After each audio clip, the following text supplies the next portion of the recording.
To those of you who are enduring an event that you're not really enjoying yourself right now, I salute you. Be it whatever misfortune you may have, I don't want you to have a mind that bullies, belittles you, that tries to shove you around. I want your inner bully to be squelched.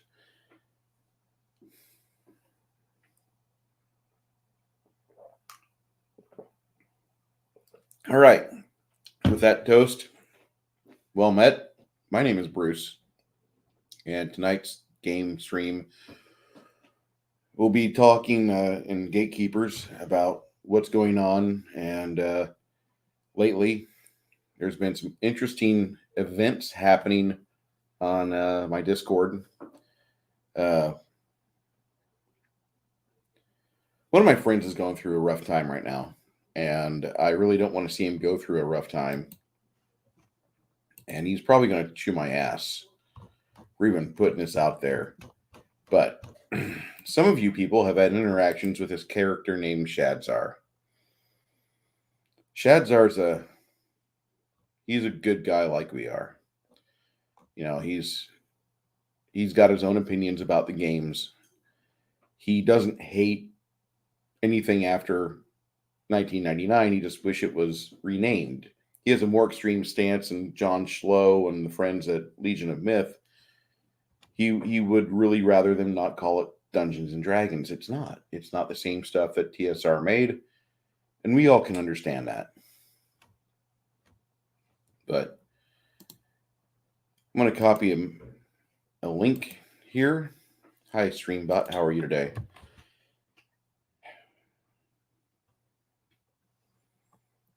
Okay. Excellent. And I know some of you don't like Shadzar. That's understandable. Some of you guys don't like me. That's understandable. But if you have extras in your wallet and your bank account, and right now everybody's going through a lot of things. So if you're one of those blessed ones and you do like the things that Shadzar says or adds to a conversation, hello, Edge of Time. I've got a link there in chat because Shadzar brings a lot of good things into the table. Hey, Hungry Ewok, how are you tonight? I guess I should probably go to YouTube and copy my address and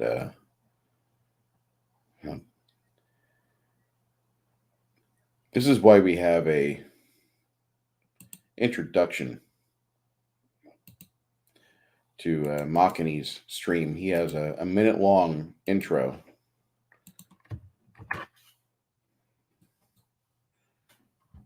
Let's put this a few places. Gatekeepers chat.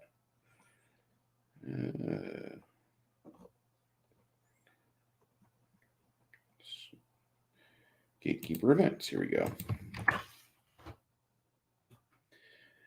And Legion of Myth. Shout outs. And there we go.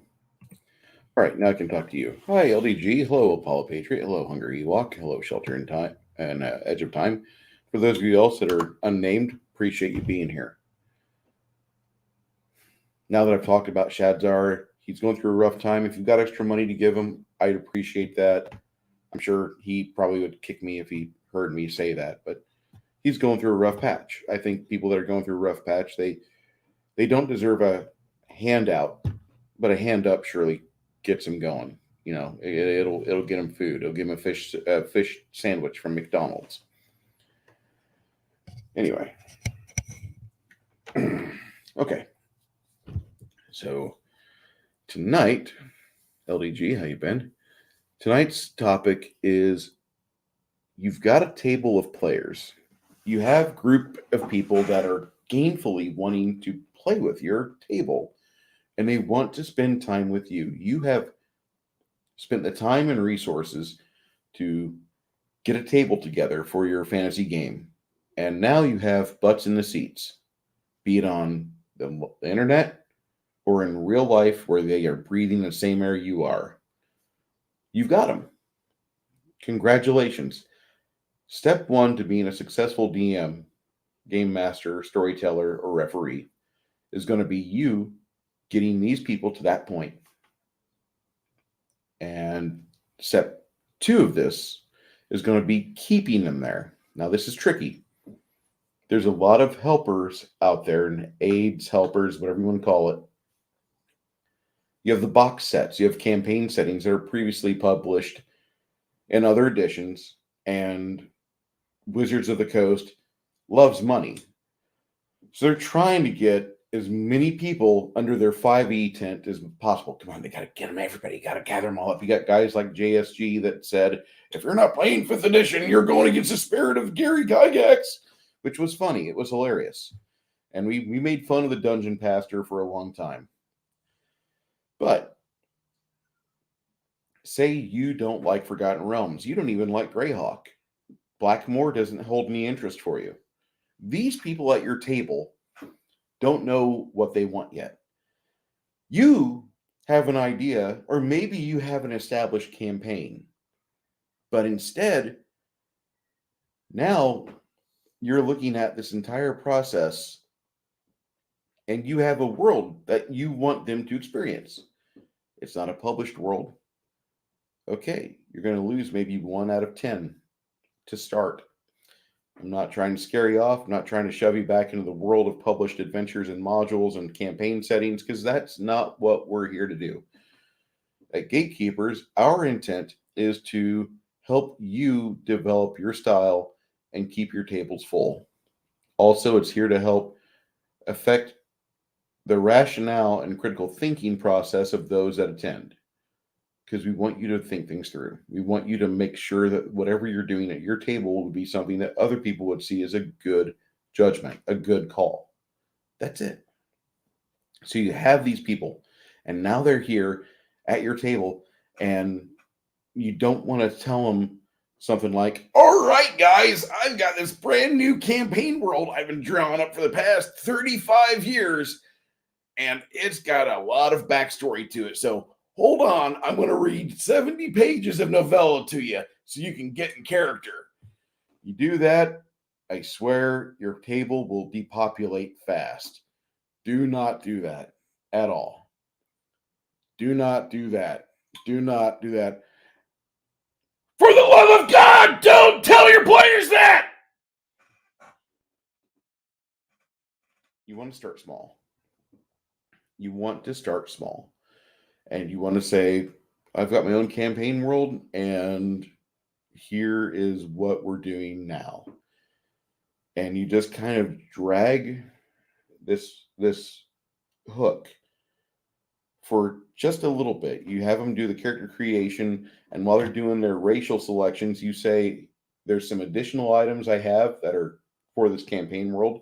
Would you want to hear about them? And if not, if they want to just play the standard races in the PHB, let them. Let them. Now, if they're saying, I got to have these books, I got to have Tasha's, I got to have the Advanced Race Guide, I've got to have some obscure thing from Tav's Covenant, the Unbeliever. It's okay to tell people this isn't the table for you. You're not Adventurer League. You're not the Paizo Society.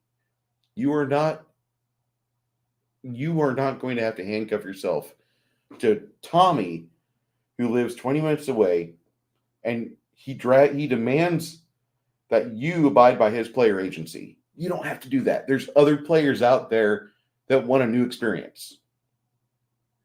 And even if you have a table full of bad Tommies, it's all right for you as a game master to say, I don't allow Tabaxi and other character races that have no business in my campaign world.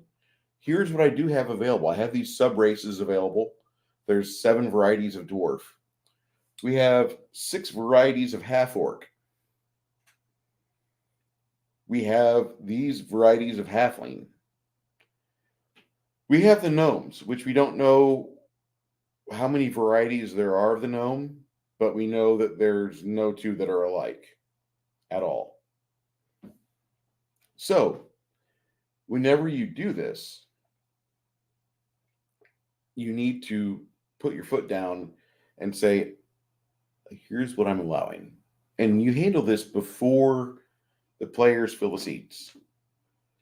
You want to let people know we're running with these races, with some other GM created races, or with some other races that are inherent within this campaign world. And do your best not to make the stuff that's been written in the PHB, do your best not to make it look like crap. Don't give your custom games races 70,000 different abilities and modifiers, because as much as you flower it up, somebody gets that 10 pages of rules for this one character race, and they're going to be scrolling through who has a game going on tonight that's not you, and they're going to leave.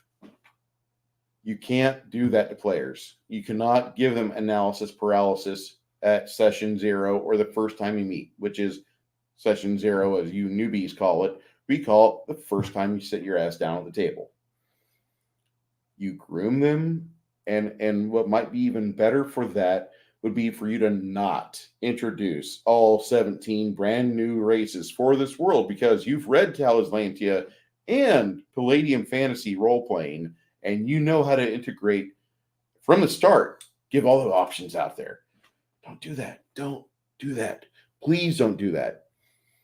You need, when you're first starting out, you need to give the players something that they are already familiar with, and then go from there and let them blossom from there. The reason why we're even talking about this is because in my own Discord, I have a place for Shadzar to post up links and discuss things with people, because as much as I love the guy, if I have him in the general conversation, God damn it, he will blow up everybody's Discord. He will have pages of stuff out there. And it's good. It's good for whenever I'm on the toilet and I'm reading what's going on, I'm engaged.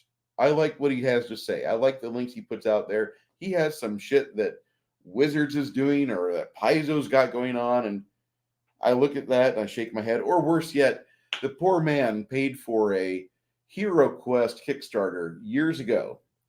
That Hero Quest Kickstarter is in some shipping container in Los Angeles County Bay right now, or Los Angeles Bay, whatever you call it. It's at the port, out at sea, less than a mile and a half, sitting in a container. This man could enjoy his game, but no. California has to break and not be able to give the man his stuff. So you have all these options for your campaign world. Slow down. Don't introduce them all just yet. You have to drip feed things into the game and let the players decide if they want to get into it.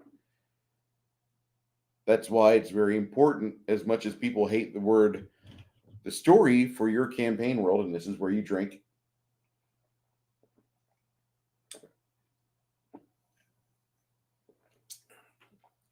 You might be wondering, what am I drinking tonight? Well, tonight, starting off with 2 cans of flight beer and a couple of handfuls of these lovely blueberries, because that's good for my kidneys. Not that I don't want to die, but, it's one of those things. Parrot Head, we're going to get into that. Yeah, we're drinking. Shawner, Parrot Head, Ironcaster, how you doing? Well, this argument happened on my Discord channel, where it was a partial argument, partial discourse from Shadzar and Kai. And it was really good. And I felt that it actually warranted a discussion, a broader discussion. And that's why we're talking about this tonight, because this goes right into trying to help newbie game masters and referees and getting them to where they can have full tables. And if you find my content wrong as a GM or as a referee, you don't have to take it seriously. I shouldn't be taken seriously, ever. But I should be at least considered another opinion. And there's not much that differentiates you, the viewer. There's not much that differentiates you from somebody who writes for Paizo or somebody that writes for Wizards of the Coast. They're published, and you're probably not. But that doesn't mean a whole lot because there's a lot of shit books for RPGs out there, and you are not forced to buy them. And worse yet, you don't have to abide by them. A lot of people think, oh God, I got to let this new thing happen in my game because they just put it out for 5e. Oh no, I have to use this system that Traveler was once good, but Mark Miller is no longer part of it. And so I have to abide by the blue-haired land whale crowd. Well, thank you, but that's optional. And I appreciate that, but I'm as much as I'm being accused of being a fascist, I'm not forcing you guys to get in my groupthink. I want you guys to think for yourselves. I want you guys to have your own opinions and come to your own conclusions. Shadzar and Kai, God bless Kai. Share screen.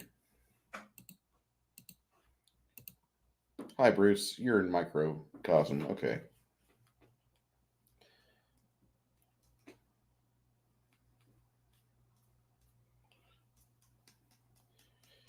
Okay, this is where Bruce realizes that I shouldn't be doing this. I should have already done this. You're right. Look, I'm off into infinity. Okay.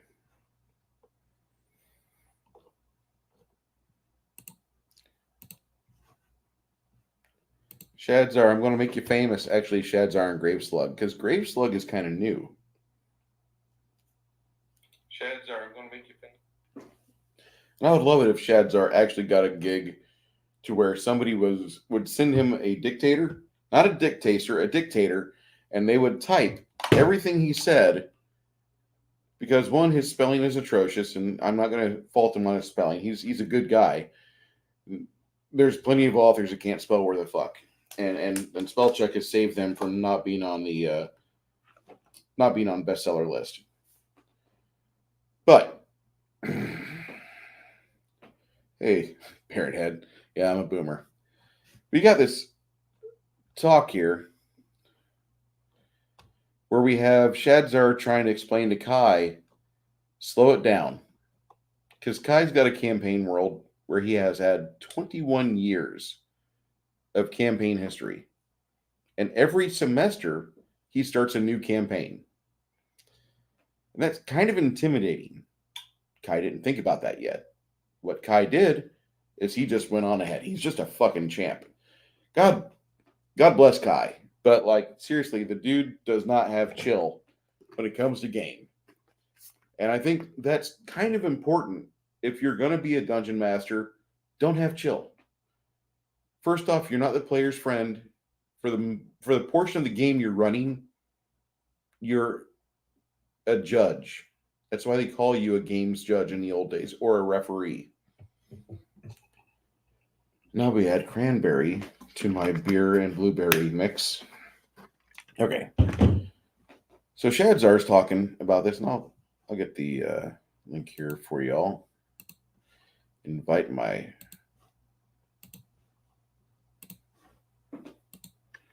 Can Shadzar talk? Okay, I've never heard him talk. I don't know. I am assuming he can talk because the guy's been employed. He's had jobs. He's done things. But right now, he makes a lot of videos with a computerized voice. And from what I understand, he has a 1.2 gigahertz processor. So that puts him at a top of the line model for 2003. It can probably run. He can probably run Crisis. But Graveslug and Kai and Shadzar have a three-way conversation. Graveslug is this new guy in my Discord, and according to him, he's kind of new at this entire situation, where he is new to the gaming, and so he gets into 5e, and it's fun, it's great. Oh, there was stuff before this. He gets into it. Oh, fourth edition's great. Oh, third edition's great. Oh, second edition's great. Oh my God, there's an entire fucking industry here. And he's going nuts. Remember how you were when you first discovered the RPG game? You were drawing maps and you were putting together bad guy combinations for rooms and you were designing traps. Remember this? Well, Grave Slug has that going on right now. Hold on, I gotta chill out real quick. Okay, so Grave Slug's really getting into this game, and he likes this. He's in they call it the honeymoon phase, and this is when you first get into something, and there's nothing better. It's like the first time you kiss your new girlfriend, you're just happy. You don't even understand how much money you're spending, but you're happy. So, Grave Slug is enjoying that. And he's doing good. He's checking out the OSR, getting into different games, and broadening his knowledge. And he's doing everything he can. Hey, multi-gunman, how you doing? So this guy is talking about it. And here comes Kai in the Discord. And Kai says, man, that's cool. I run 5th edition. I've got 21 years in this campaign world. And Shadzar says, hold on. I don't need you to tell everybody about your game. The last thing you want to do is have a table of empty chairs. You want to have your people. You want to have them come to the game and make an impact on the world. You want to have them make changes and do things and be involved. Because your game is their character's history. You want to have their lives matter. They're the ones at your table, after all. I'm paraphrasing here. I gave you the link in the chat. If you want to go read out everything, it's on Shadzar's News. It's a second subsection of my Discord. And my Discord's on a sand timer because one of these days Discord will come along and they'll smash me. So anyway, Grave Slug is kind of excited about how the guilds were talking, and we were doing different discussions on how the guilds are. And with guilds, all you really need to know is when you have a game with a guild in it, it's just a faceless entity. I'm just going to tell you new guys out there, a guild is a faceless entity that wants to make money. So you can just have it be a job that spans numerous locations and places and different bylaws, but they just want to make money. That's it. You don't have to try to figure out an equation or be super political on things. You just have to get the bottom line across to the players. And if they don't want to know anything more about it, you shush. You don't talk about it. And you let them have this discussion. Hey, Apollome's minion. You have them have their discussion about the game. Because sometimes your players are just a bunch of gluttonous murder hobos, and they want to find the nearest hole in the ground and go inside it and milk everything to death with their swords and hack at it and get all them gold pieces in their bags. And that's what they want. That's what they want to do. So as much as you want to talk to the players about we're town building and this is going to turn into a huge river port in the next 10 years, your players are there for the next 5.5 hours. You need to make some experience points happen on the other side of this paper. And if you don't do that, they leave. So I don't want you to lose players. I want you to have. Jade's like min-maxing McMurder hobos. Yes, min-maxers. Oh, the worst. And they're McMurder hobos, which is even worse than that because that means they see anything and they can try to turn it into experience points. Let the players have a little fun. Show them where the perimeter is. Let them go to town within the perimeter. That sounds so weird, but you want to not confuse them or lead them in a direction which would cause them to get killed. And you don't want to have a situation happen in your game that would make them feel like they are in Deus Ex Machina, or they're just another part of the narrative machine. No matter what we do, guys, the good guys win. No matter how badly we fuck up, we'll come through. No, no. You must always, you must always make the players feel like they matter in at least a little bit of it. They might be part of a big battle. There might be 50,000 orcs on the field. Not all of you out there have 50,000 orcs in in your miniature case. I don't. I have a lot of orcs. I don't have 50,000 orcs. I have 5,000 orcs. But what I want you to do is have a few scenarios for the players where they matter. They can either take out this outpost, or they can try to take out a few trebuchets, or they can be involved with something that puts them on the map to where their accomplishments will get them at least a notice. And a nice POTB is always great, right? Doesn't everybody like a good pat on the back? Everybody loves a good pat on the back, Bruce. Yeah, that's what I was saying. Shawner Films is projecting according to Shawner. I don't know. Or Shadzar is projecting according to Shawner, and that might be. But Shadzar was kind of trying to reel him in because Kai, when we let Kai go, when we pull that ripcord, Kai just he takes off on us. I don't need Kai to take off. I don't need him to do that. I need Kai to be able to rein his players in, and here's the perimeter, here's where we can play at, and this is what happens, And Kai's a good experienced dungeon master. He's gonna probably never not be a DM. God bless the man.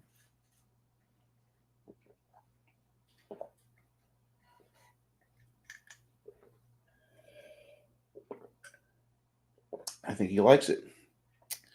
Cranberries and base beer. So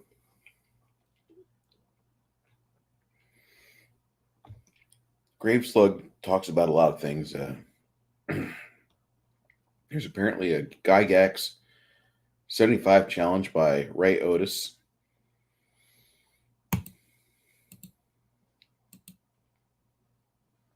And I'm just going to look at this. It's a workbook based on an article written by Gary Gygax in 1975, less than 12 months after D&D is released. It encapsulates his thinking at the time about how to get your own campaign world started. I've taken his general advice and parsed it out into achievable, bite-sized prompts and goals for a week-by-week program. This is a little 5-week supplement. It's not 5 weeks. If you do it all within 1 week, that's fine. If you spread it out for 5 months, that's fine.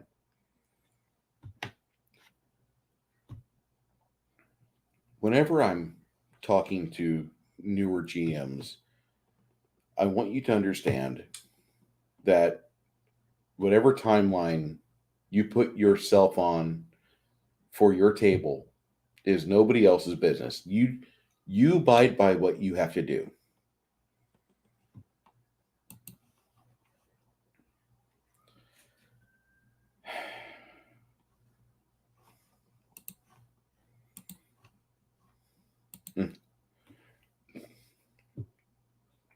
Ironcaster, I still haven't read it all the way through. Okay, so we have a lot of this material here where Shadzar kind of tries to help Kai. They have a good dynamic as friends and rivals on that Discord.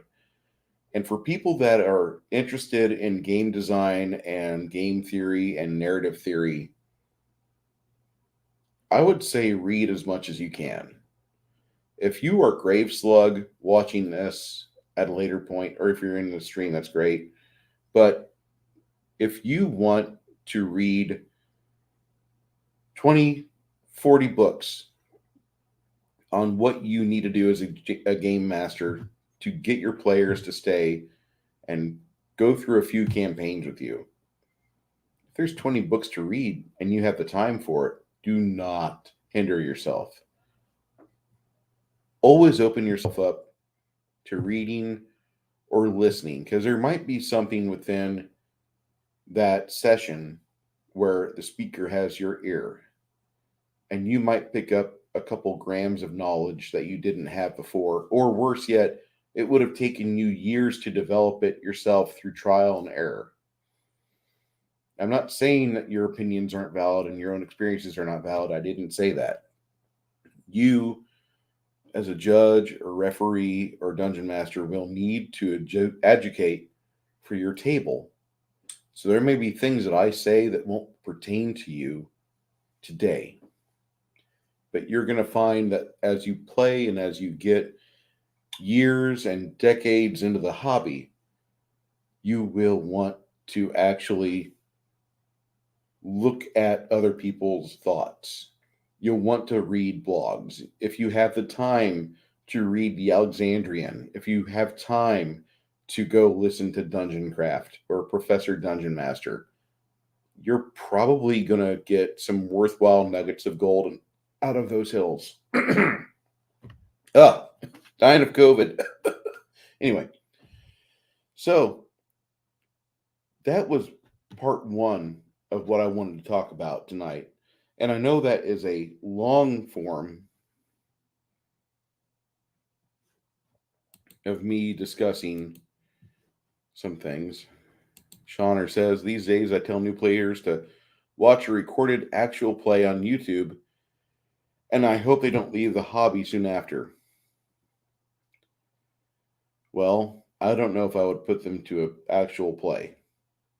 You're being brave, but you're being smart, because a lot of people that get into the hobby over the last 3 or 4 years have watched this show that we have all talked about called Critical Role, and the Matt Mercer effect has been on full display. I don't recommend Critical Role as anything else other than content to watch, but I wouldn't watch it as this is a game or this is a stream where people are playing live, because it's really not. They have a script, they have a narrative already set up, and as much as it might be improv, it probably is not all improv. I'm just saying that it is a product of the Critical Role studio or whoever that may be, Matt Mercer's own genius. And he is a genius, and I'm proud of him for making that cheddar that he made. He has a lot going out, though. He has a lot of people that are on cameras. He has a lot of people helping with the editing. He has people to perform the music.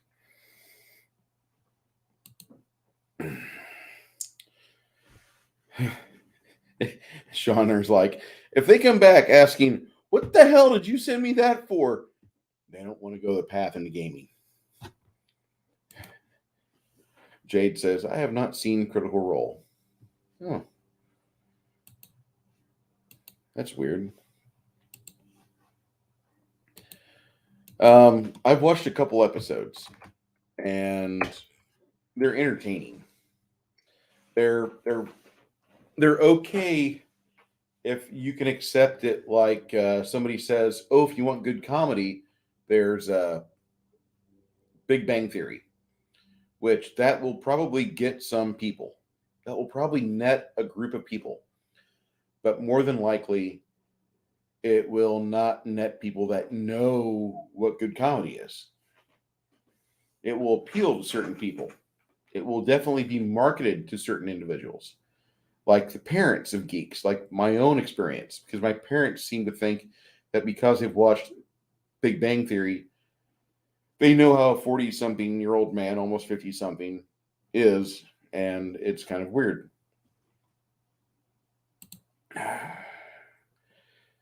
CBK Ply has not watched Critical Role either. And Shauner states, I've watched a few minutes of a few episodes of them. Yeah. I like the music that I've seen perform for Critical Role. That's probably the biggest impact it's had with me. There's some really good, Welcome to Wildermount is fantastic. But I'm not going to say that this is my gold standard for how to run a game, because I run a game very different than Matt Mercer. A lot of players watch this or want to be players watch this, and they want to have the same sort of effects and the same sort of life as the players at Mercer's table. They're not going to get it. It's the same level of disappointment when you see on the internet lesbian porn. Like, oh my God, they're beautiful. And then more than likely, your experience with lesbian porn in real life will not be as pretty. It will not. You will think that you got these people straight out of like the blue-haired land whale creation kit. It's not what you want. Also, I just dropped a link in the chat, by the way. So if anybody here has thoughts about how they want to curate and how they want to introduce things into their game with new players, I'm willing to open up the doors and let you have the role of floor and discuss, because I think this is important. I think there's a definite way that, as every judge should, approaches players with content that's not on the shelf at a store, that doesn't have 30 years of publishing history from TSR and now Wizards of the Coast or Paizo. I think it's very important because as people that are in the hobby, there's so many times where you want to show something, and for 80% of your table, it's great, but you lose 1 in 5. Is that really good? Did you really want to lose that player? Did you really want them to get offended by the concept you brought to the table? You didn't. You just thought you were doing something nice. Like, here's another option for you. It's more than likely not even you. It's probably them and their own sensitivity, because a lot of people will get butthurt over very little. You don't have to try too hard. People will get butthurt.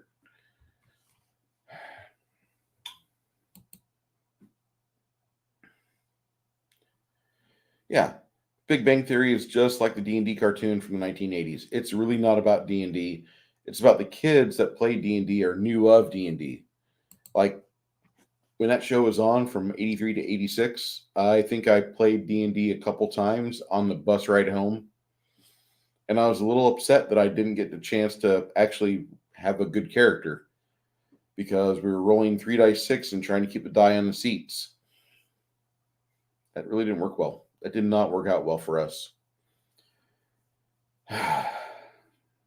So, as you're curating, as you're dealing with this, and you're trying to keep player interest at the table, I would even suggest that as a new DM or as somebody that's got their brand new campaign world and you're actually running a campaign with bodies in the seats, let's take a minute and clap you on the back, because you deserve a pat on the back. Secondly, because I think if you're a GM, most of you GMs out there have things that players haven't played in before, even if it is the same keeper with new rules and rulings for his campaign world. Yeah, the house rule thing, it's a thing. If you're a player only, hold on, it gets good. You don't want to do that. You don't want to frighten your players off. Give them small, digestible amounts. Say, here's a new race, or here's a new class. Like every third adventure, you could be adding stuff, because it happened organically, because your campaign took a turn at Albuquerque, and now the players are at a merchant stall, and there's a blue-haired arcane from second edition Planescape that's sitting there selling wares. And after he's done selling 300 gold worth of stuff, he's going to teleport out. He's going to bamf out of there, and he's going to go somewhere else. He's going to teleport somewhere else in the multiverse. And players might want to be like, I want to play one of those. Okay, well, he's first level, but you've got blue hair and skin, so you got what you wanted, right? No, I wanted to teleport. Yeah, he's like a 12th level, magician. I think you have a ways to work. It'll be okay. You want to have the players feel like what they're doing is helping your campaign out. Even if your goal of your campaign world is to nuke it, if the players are participating and enjoying themselves, that's good. If they're recording it or if they're texting their buddies like, man, this shit's lit as fuck. If they're doing that, I don't want to clap you on the back too much, but you're doing good. You're being a good ambassador for the hobby. And that's something that a lot of people forget. You guys don't realize it. A lot of you don't. That when you sit down and you start telling people what they can't do, they can't have this, they can't play tiefling, there are no werewolves in my game world, there's no this or that. As much as you think it's cool to bring a few people to your table, there are other people that probably will get turned off by the fact you're talking about the exclusions. Don't talk about the exclusions. Talk about the things that you do add, that you do develop, and how they can affect the changes within the game world using what you've done. That's more important.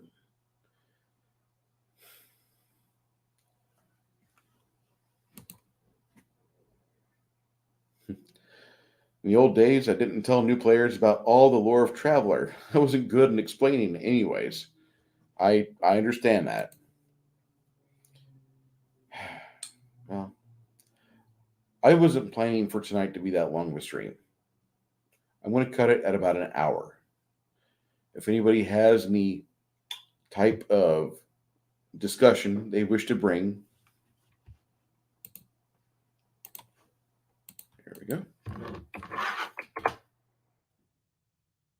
I have that link that's open there. I do want you guys to have a good game. I want you guys to have a pleasurable time when you run your games, especially for you homebrewers out there, for you guys that bring a trapper keeper of extra rules to the table. It's very important that we don't broom you out of the community. You have original content or content that not many others have seen in your area. That's important. This entire game hobby was started by gentlemen in their garage, in their basement. And they play tested, they beta tested at libraries, at colleges. They play tested with experimental board game groups that would meet up. This was not a popular thing when it started. So, whenever you are out there talking to somebody, it's okay if you get enthusiastic about it. Let me take the Bob Ross wave off so I can vent. It's okay if you start getting tied up in your head about all the things that you've added to the game, about all the things that you've done to make your game enjoyable for your characters. But when you're selling it, you want to make sure that you're targeting the guy in front of you. You're talking to them directly. You might be at a game store and you might be talking to a guy that 4 weeks from now, he's going to bring his girlfriend and his friend, and they're going to be at your table. 3 new players because of the fire you have about your game. And that is really important. Not the fact you got a new guy to come with his girlfriend and his best friend, but the fact that your game still fires you up. A lot of game masters will let that die. They let that wither. They don't get enthusiastic about their games and they say, why are my tables empty? Why do I have a game session with only 2 players that show up and they're both on the web surfing through Facebook and Instagram and they're liking everything? They're bored out of their minds. What am I doing wrong? Tom, you spin around and you hit the orc in the mouth for 8 points of damage. I froze. Okay. Hey, Shadow and Sun. I probably did. It's been telling me my connection is unstable, and I'm not certain as to what's going on with that, but I can see on my phone it looks like I'm freezing. Hold on just a moment.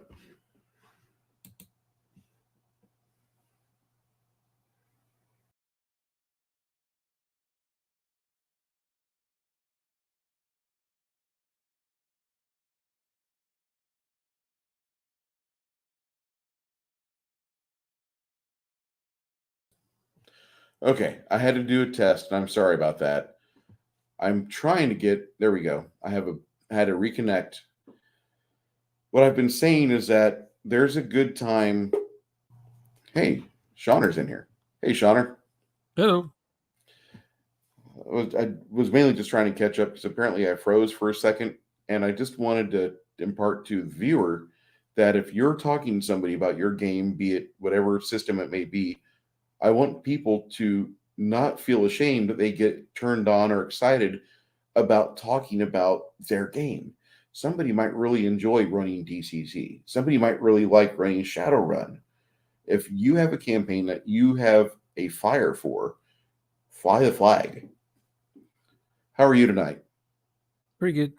Yeah, and on my in the past on my YouTube channel, I would do a couple videos explaining some one-shot idea I have for Traveler or for Call of Cthulhu or Morrow Project. And instantly I'd get people, this is back when I was on Twitter and Facebook, people would be contacting me right away saying, "Hey, I want to be in your game. Run the game for us," that kind of thing. They're excited. And That's why I'm on you. That's why I'm on YouTube still. That's where I get 99% of my players is from my YouTube channel. I've never watched you actually run a game. I don't know if you have a Let's Play or not. I know you've invited me to judge your content, and I've looked at a lot of it, but I've never saw fit to be like an official critiquer Yeah, because I don't want to be a dick and be like, I know. oh no, he doesn't enunciate his A's too well. Oh, his sound sucks. Ah. I don't want to do that. I don't need to do Yeah, that. everyone tells me, uh, "Don't be a dick. What are you doing this you're going after your fellow community hobbyist gamers. Why are you going after their play styles?" And then they immediately say, like, if I don't do one for a month, they say, "Oh, I miss it when you go after other players." So which is it? Which is it? They secretly want me to do it, but then they don't want me to do it. I haven't And I, watched your critique of my game of my stream yet, and I probably should because it probably well, would I help I out. don't I don't I don't do minis, so your style is what I can't really critique your style because I don't do mini play style. You know what Okay, I mean? I was talking about the night where I was on a panel and I was sent a Discord message that you had critiqued it. I'm like, okay, that's cool, and then I forgot all about it because like the next day happened and I had to go to work. Oh, I don't remember that. I don't use Discord, so whatever is No, said about me, I have no clue. People always say, "Oh, I want you on my channel. I want to interview you," but there's nothing really to interview because I say it all in my videos. I've noticed that you keep it really concise and you explore a couple of tangents, and then after that, you just let the community around you talk. And that's something that a lot of us, myself included, should do instead of trying to exhaust all possibilities on the video. I like the way you do it, where you kind of just open a door and you kind of make the player or the viewer think about it. I got to get in touch with Shauner. And they, Well, I let them decide. I show my point of view, I show their point of view, and then they can decide what style of role play they might prefer. Maybe they'll try both ways. Most players try both ways. yeah. I can play the old Gygax method, what do you do? And having players ask me a million questions. What can my player go to the tavern across the street? Does my player know where the temple is in this town? Can my player wear can I use a sword in this game? Can my player use a sword? Questions like that. That's why I come up with the social contract saying, hey, no out of character talking during the game. After a game session, sure, you can ask all the questions you want to about the game, but during the game, no. See, that's something that me and Max always admire about you. Like, I would love it if my players would adopt that. I don't see it Now, happening. I used to have a video channel where I did have live plays, but people would just constantly complain. They wouldn't watch the whole video. they would just assume I'm a storyteller. I'm trying to make players live through my stories, even though I'm just doing a sandbox from scratch and we don't know what the story is going to be till after the game session's over. Then we realize what the story was. But that was like 10 years ago, and there were all kinds of weird games like Fiasco that were out and Burning Wheel. Those games make the players sit around and metagame and talk first about what they want to happen in this scene for their character, and then they role play it. No. That to me that's weird. I can't play that way. But those are rule of cool games where wouldn't it be cool if my character shot you on the back of the head and then buried you out in the desert, and then but it didn't really happen. I was just thinking of doing that to your character, and what really, no. I like that idea. You're role playing what your characters are all thinking about doing to each other out in the desert. I mean, it's fun, I suppose, but I mean, if you got captured by Indians and were forced to smoke peyote or be in a peyote teepee for like an hour before you started to hallucinate, and what's the worst idea you got going on right now, Tommy? And Tommy tells you his bad idea. Jenny, how do you feel about Tommy and his big dork? Oh wait, it's a micropene. My bad. Well, you're all hallucinating. No, I don't know. I don't think that'd work out well for my table. yeah, or you all wake up from hypersleep and it was all a dream during the jump. God damn it. That would suck. Speaking of hypersleep, I keep looking at Star Siege and the generation ship that what is that? Troll Lord Games has a adventure for their science fiction game where you're on a generation ship. You're sent out into space. Oh, I might have that one. Yeah. It looks really good. All I can think of is just I would have them play through the Pandorum plot points. I don't know if you've seen that movie or not. Oh yeah, I got it right here. Yeah. That's a reference. That shelf there is my Traveler movie reference DVD shelf collection. Yeah, I got that one. Dark City. Silent Running. Yeah, Silent Running. Boy and His Dog. THX 1138. And then the usual stuff like Omega Man, Logan's Run, Metropolis. Yeah, all the weird 70s dystopia stuff, ending pretty much with Blade Runner. After Blade Runner, I think I don't have to look for any other movies, because from 59 to 82, I think most movies covered dystopias. I would add one. I would add Screamers. Oh, see, I've never seen that one. Really? And the other one, where their heads blow up.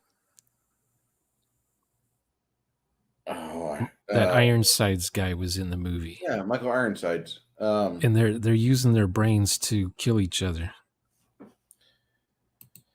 Why am I blanking on that movie of all movies? I think it's my brother's favorite movie of all time. I can't remember what it's called, but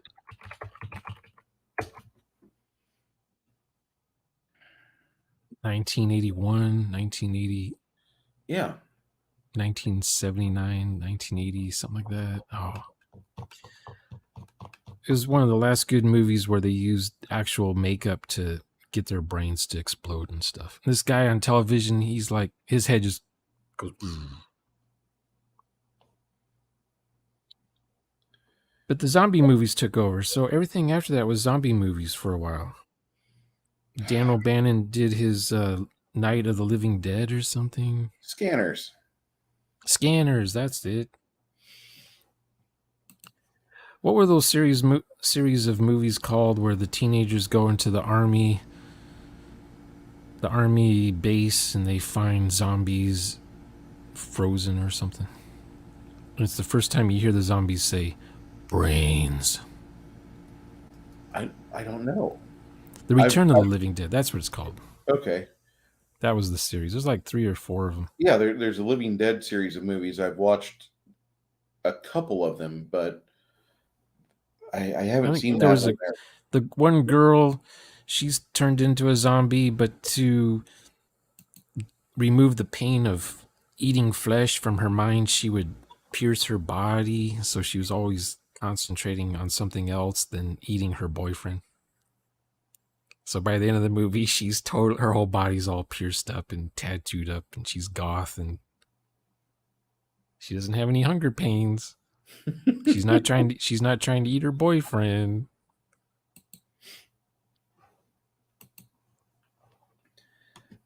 The last zombie movie I really liked was 2004's Dawn of the Dead remake with Ving Rhames and Sarah Polley. And that was the last one of the zombie films I watched that I really enjoyed. Yeah, I got that one. I still buy zombie movies, mostly from Europe though. The Germans and the Swedes, they do some pretty good zombie films still. And apparently South Korea's making decent zombie movies. There I was need one to see on Hulu or train something. the Train to Busan is the one I always hear about. Is that was that a recent one? Or is that old stuff? Like last 5 or 7 years. Okay. This one came out on stream networks like 3 weeks ago. Some high school gets infected. But you learn about the kids first. The kids' schools, their classes, their dramas, their personal life before the zombie thing hits. So you know who all these characters are as they're fighting or being turned into zombies. and Normally in that, a zombie movie, you don't know the backstory of everybody. They're already a zombie when yeah, you meet them.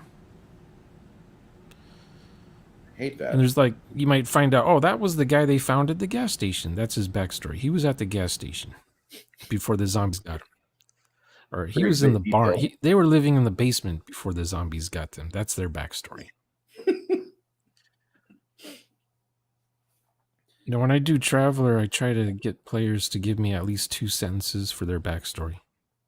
And then that gets written down on the character sheet as a journal note, and then we just add more notes as we play. So by the end of the game session, you got this nice paragraph of what your character's done so far.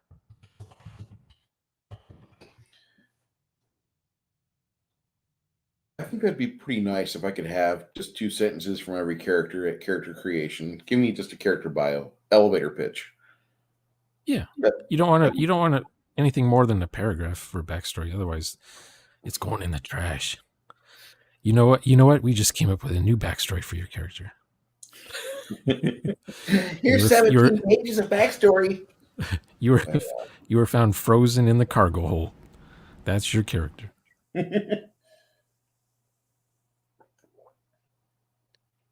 Firefly's okay. It's a little bit too westerny for my taste, though. People love it; they adore it because they hear that the guy who made Firefly played Traveler back in the day. Okay, Really? the guy who wrote Game of Thrones, he played lots of GURPS. No one ever talks about that. I'm finding out all sorts of things tonight. Yeah.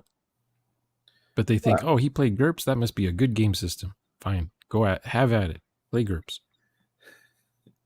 I want to see a live action of anything of GURPS on YouTube. It's hard to find. You don't see a lot of games of GURPS at stores either. Not anymore. When you hear about a GURPS game going on, it's at somebody's house. That's it. They've got their players. Yeah. They've got 8 or 10 players, and they've got a day where they all have a potluck, and they all hang out at Bob's because he's got the family and his friends there. GURPS disappeared when Munchkin took over. Oh, God. Steve Jackson found out, hey, he can make way more money selling cards than printed books. Yeah. See, what I liked about Firefly, Shadow and Sun was I really liked the dynamic between the players and the fact that Mal's past is a narrative piece in and of itself. Can't stick around here for long. Law get a hold of us. That was perfect. I thought it was a good reason for them to stay moving as the series progressed. I like that you slowly learned that him and one of the other characters were in the military together as brown coats. Mm-hmm. His chief security officer lady, I forget what her name was, Zoe. Yeah, I so think. Yeah, yeah. I liked her. I like the fact that you have Sheriff Book, who he wasn't always a nice preacher type. yeah. You find out the type of character he was in the movie, and you kind of you really regret the fact that they didn't get a second season, because just watching him interact with the other players was great. And the fact that it was in the Western style, I see that as that I feel would be actually how it would happen if we ever did start to settle in the Class M planets out in the sky. If we ever did start to settle other planets, it would be very Western-esque. Yeah, I could see it being like Australia or something. Mm-hmm.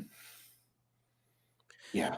Now, if the worlds were nuked, then it would be like every world you go to is going to be Fallout 3.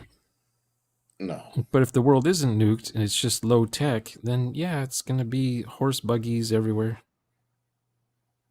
Pistols. No mutants. So what did you think of River not having a backstory? And the show was filmed as though it was a series called Lost, and the audience had to figure out who's this girl? What's her story about? And they never really say until like the very last episode, or maybe in the movie, what her story was, like how she got her powers and stuff. And See, maybe her brother has powers too. Maybe, I don't know. I don't think he had powers. I think he was just a talented doctor, and he spent his entire fortune, according to the movie, to set up the heist to get her out from the Empire or whatever experiment base, wherever that was. Yeah, The entire prequel, or the entire, I would say, prelude of the movie, the first 6 minutes, is about that, where you get to see how it happened, and it also gives you the protagonist or the antagonist before the movie even becomes a movie where they show the credits. It has this nice 7 minute long introduction, and it's neat how they piece that together, because it shows you as a little girl, yeah, and then it shows you as the ship comes over the elevator shaft, and she has help from her brother as they're getting hoisted out of there. And that was just, I thought the storytelling was about as rich as it could get. From Joss Whedon, who I expect very little, unless it's a female character, which he did a lot of that with River. He would really go into detail with her, and he made her like this mystery box, and we had to wait for 3 years from the point where she was introduced in the TV show in episode 1 to in 2005 when the movie came out. We had to wait that long to get an idea as to what is she, how is yeah, she a yeah. person. Her character's development was basically that one joke where she says to somebody, "I can kill you with my mind." Yeah. That was it. That's all we learned. So, what do you think in general of TV shows that do the Lost method, where nothing's explained and you just hang on each episode hoping to learn more about something? Like with Battlestar Galactica, you didn't know what the Cylons were up to. Then you find out some of the characters are Cylons, and it's like, what? And then It you threw don't me know what the Cylons were up to. that threw me for a loop, because I was not expecting Boomer, and I Yeah, can't that got remember. me. That shocked me. Yeah, I wasn't expecting her to be a Cylon, and I didn't think that they would go down that path. I thought it was just going to be some some joke. But when Balthazar, I think that was his name, I think it was weird that they kind of divided the fan base, because a lot of us, we would talk about it at the store later on during game night about what we thought would happen. And other people were like, no, it's got to absolutely be like this. And of course, they were right. I was wrong. I wasn't thinking that they were actually going to go down that road where they had the antagonists riding along with them the whole time on the Galactic Guy. I actually thought that it was going to be something much different, and I quit watching after season 3. Yeah, I need to me watch too. season 4. I sort of gave up because they ran out of ideas. It wasn't like Babylon 5 where they had written all 5 seasons at once. The writers of Battlestar Galactica, they weren't expecting to still be on television. They kept getting renewed for a new season. And they're like, okay, what do we do now? Yeah. Actually, I think B5 was written up to season 3, and he had a divergent point where he went to the studio and he says, if you cancel this show at season 3, I can put a bow on it and it's over. I have 2 more seasons of plot and character development that I really would like it if I had the opportunity and dream to follow through and give the audience a real happy ending and some amazing story arcs, because since Star Trek original series, there's not been a show like this ever. And he actually didn't know that he was comparing it to Star Trek, but he had already eclipsed Star Trek because Star Trek was episodic and Yeah. Babylon 5 came out, and every week was a continuation from last week. He had this wonderful story arc for all 3 seasons, and he was ready to put a bow on it. And when he got the approval, he's like, we can keep going. We can continue. It's not going to be a cliffhanger. It's going to be a complete and total package for the viewers. And then Yeah, he made go more ahead. movies, like 5 or 7 of them. Yeah, my dad and my brother, they watched that show religiously. I was probably working and not available to see the stuff, and I never got the VHS copies. But one day I will watch Babylon 5 from start to finish because I know there's some Garibaldi guy. There's a Garibaldi character in there I want to see. There's the guy from Star Trek. He's in there. I want to see. Chekhov. I don't know what his character's name was, but Walter Koenig was in it, and so was Bruce Boxton Leitner, I think is his name. yeah, I like him. He was on a show when I was a very young boy called Scarecrow and Mrs. King, and he played a pretty good character in that show. yeah. I remember him from Bring Him Back Alive Oh and yeah, from Tron. yeah. He was in Tron. He was always with the hot chick. That's all I remember. Yeah. So, what do you do with your role playing campaigns? Do you introduce a lost kind of quest line where the characters are clueless about what's going to happen next, and you're making stuff up like a super mystery with a bow at the end, or do you leave cliffhangers, or do you leave it unsolved forever? It's a mystery never solved because you guys moved on to another game session or something, a new campaign. Um, I'll say that with Czar, the Slumbering Czar Saga, which is a big, thick tome of about 900 pages plus of maps and Pathfinder character stats that are a page and a half long in the mid levels and 2 pages longer at the high level portion of it, and that goes to level 20. And the players basically table flipped and said we're done because they were doing things. Yeah, they table flipped and they're like, you're making the game harder for us, and we're trying to craft and we're trying to do all these things and develop our characters and get some backstories and hire NPCs to help us adventure.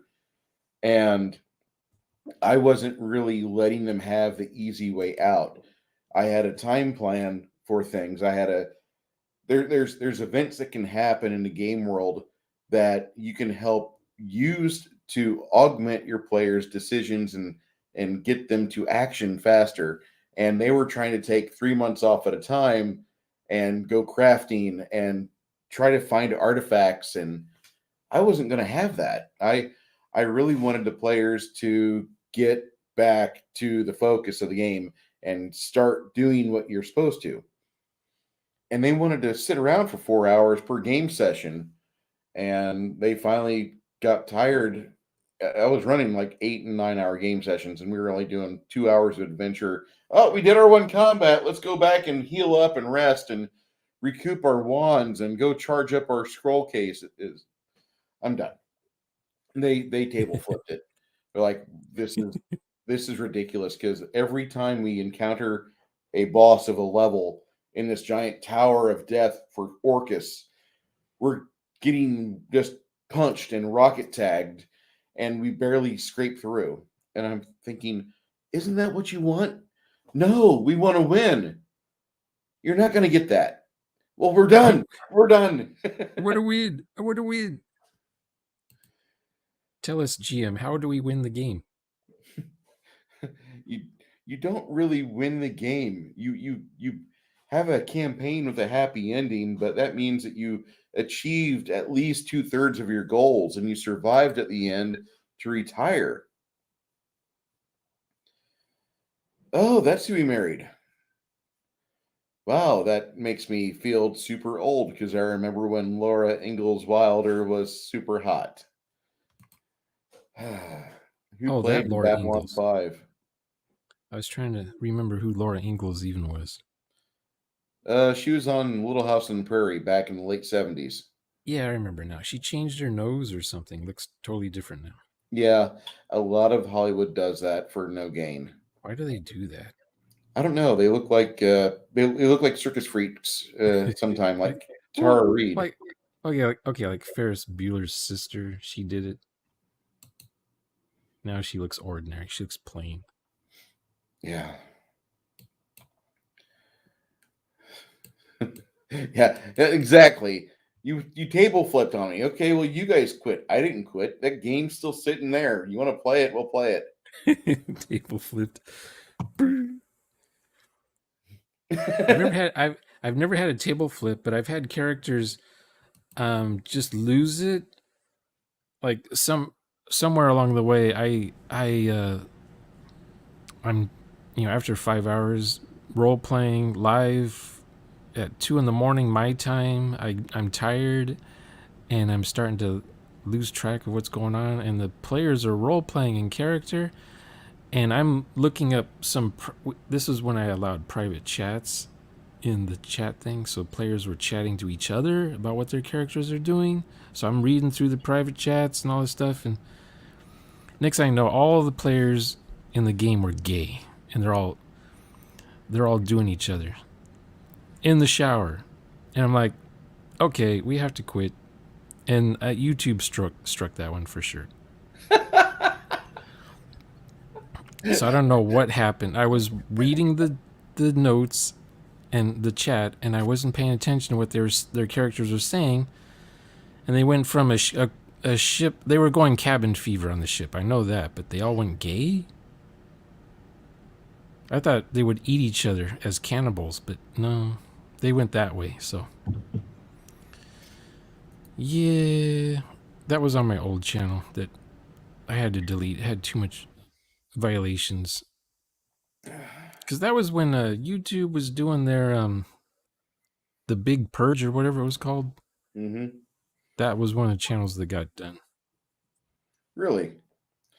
You're the first RP table that I've heard getting nuked by YouTube. Yeah. I'm sure it's happened to others, but you're the first one I've met. Somebody turned me in. They go through the old videos and they say, aha, and they report it to YouTube. Next thing I know, it's gone. I expect that to happen to my entire channel. Something I said in 2010, gone. We regret to inform you that your channel's been deleted. I didn't even get a chance to download some of the videos. Multi-Gunman's like, they all went gay? Like, I can see one or two, but I want to say gay? I want to say they opened up something in the cargo and it infected them, and their minds went reverse psychology on everybody. I don't know. Next thing I know, they're all. It's like, what are you guys doing now? But it was Garrett, 2 in the morning. 2 in the morning. Half of us were dead tired after 5 hours, and we were sandboxing. And the whole point of that session was to go cabin fever. So that's the route they took. you succeeded. Something about the ship. The crew wasn't paying attention to what the ship needed. The ship's got all kinds of red alerts and sirens and alarms going off, and the crew's like, I'm not gonna deal with it. Deal with it later. Snooze, snooze, snooze. That kind of thing. That Usually I reminds do that me at the of, beginning of a session. I have the ship crash at the beginning of a session, and then the players start from scratch. But here they had everything. They had all of it. They had everything, and then it all fell apart at the end. that reminds me of an old game we used to play at the game room in Washington, Illinois. Garrett's going to get all misty eyed. There's a game that we used to play called Red November, where you played a bunch of communist gnomes out of Kiev, and your sub was not in the best working order. And so you had to spend your turns keeping your morale high so you could focus and repair the submarine before you all sank and died. And so you had to pretty much pass a bottle around to all the other players, and like, it's your turn to drink, Vlad.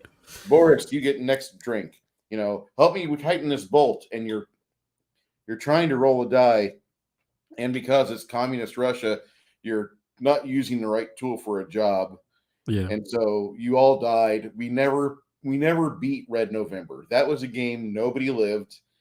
It was sad. Insert sad Russian music now. Then we would play Pitch Car, which is a game that is jigsawed wooden pieces that you fit together and put up little guardrails. And you have little pogs that you literally flick across the table. I have videos of that on my channel from 2009, from 2009, 2010. About 3 videos of that, and it was fun. But I actually just got rid of about $700 worth of pitch car boards and pogs because we were never playing it. I never brought the game home. I kept it at the game store, and they played it about 20 times. And one of the guys offered to give Wounded Warriors like $300 if he could have that barrel of pieces with all the big pieces that I had for it. So that was a pretty cool thing because we played it a lot over there. And then they're like, we have to get rid of some things. This is a big footprint in the gaming area. Can you get rid of this barrel, or can you take it home? I don't want to take it home because then it means I play it alone. Who's got grandkids? Come on. Oh, your kids are fucking. Here, you have this. $300, thank you. And that's literally how that worked over at the Night Watch games. And I should say that for those of you in Illinois, I'm sorry about the game room. But if you move to Texas, we do have Night Watch games. And that's a plug for San Antonio Game Store, winner of the Gamma Retailer of 2019. They actually what's the Night Watch? What is the Night Watch game you're talking about? The Night Watch Games is a store in San Antonio. Oh, it's called Night Watch Games. Night Watch Games. Oh, yeah. I've been watching Night Watch, the movie from so I thought, is there a game of that movie? There probably is. There's a Day Watch and a Night Watch. And there might be others in that series. I just watched The Keep a few days ago. Oh, The Keep. Yeah. Oh my goodness. Yeah, I've never seen it before, and I thought it was really good. Did you passed your sanity rolls? I did. And then I went on a dive and I started finding out that the movie The Keep, there's a bunch of things that they had to cut out of the dailies. And I guess the director, Michael Mann, had a whole bunch of ideas where it was going to be like a Thanos-like bad guy with a bunch of different powers, a bunch of different ways to do things. And I thought this would have been so much better, but they didn't have a whole lot of money because Michael Mann back in 1984 could not sell something too well at all. He was pretty horrible at selling himself in a movie, and so he only got like $2 or $4 million. It wasn't much Yeah. for a horror movie. You need money if you have prosthetics, rubber monster Yeah. parts. Back then, if you were TV, you were TV. If you want to do movie, they'd say, but you're a TV guy. Yeah. Or reverse, if you're a movie guy, it was insulting to be told you're going to do a TV series. No, I'm a movie guy. I don't do TVs. But now it's blurred. Everything is high def, no matter if it's made for TV or for the big screen. It don't matter. Millennials don't care where their movies come from. It's on their freaking phone. Oh, was this meant for my TV? I'm watching it on my phone. Oh, this was meant to be watched in a movie theater? Holy crap. Who does that anymore? I'm gonna watch it on my phone. I'm going to watch this movie that they spent $30 million on just the laser special effects. I'm going to watch it on the front screen. I love my girlfriend. I love my wife. I don't have a girlfriend anymore. She's a wife now. I love her to pieces and back, but like I had a TV in our bedroom for over a year, and she never turned it on. She never connected it to the cable. Never. Yep. No, Yeah, she has a phone. you have cable internet speed, high speed internet for your TV. And what are you doing on your 1998 Windows 98 laptop from HP watching? What are you doing? That kind of thing. I Well, have it works with my BlackBerry. I have a BlackBerry. This is how I check my emails and synchronize. No. No. Sorry. I was having a moment where my eye was trying to twitch. My bad. So what did you think of Phantasm? Did you ever see that movie? You're gonna hate me. I skipped Phantasm and I watched Phantasm 2. Oh, you don't do that with Phantasm. You do that with Troll, but not with Phantasm. Troll 2 is on YouTube for free on my algorithm. It came across Troll 2. Here you go. And so Troll 2 is way better. it looks like I've got to spend some time watching this. Your homework assignment is to watch Phantasm from like 1978. I want to say it was always a double feature with one of the zombie movies. It's 79 for Phantasm. Wow. Or it would like Halloween, the first Halloween movie, I think would get double I've featured seen that with so many Phantasm. times. The first Halloween is still like one of the best movies that John Carpenter's ever done. There's a scene in Phantasm where they open a vortex and you see this alien world, and I just want you to report back to me what you thought of that scene, because they're not in your face narrating what this planet is or what it's like, but you can if you're a science kind of a person, you would say, oh yeah, that makes perfect sense why they look like that on that planet. I won't say anything more about it, but I thought it was pretty cool. It was like, oh, this horror movie has now turned into a thinking man's sci-fi film. I have to definitely watch this. Because normally you go see a movie like that just to see people's brains getting drilled through. Scanners was so cool because they exploded a guy's head. That's all anybody remembers about it. There's like a bunch of little subplots. Everybody passes right over that. Michael Ironside chews up the scenery like a pro in this movie. They pass right over it. Their head explosion. That's all they care about. Yeah. That was back in the days of Videodrome and the Alien film, the first one. Just the gore, all those fanzine. What was the magazine called? There was Starlog, and then there was the one for gory films. Coming out 7-Elevens every week. Oh, that might have been it. Yeah, I think that was it. And you read about the latest movies and how they're made and who did the special effects, and it was always the guy who did the Dawn of the Dead movie, who also did Knight Rider, and he did a bunch of other stuff. Thing, right? Rob Bottin.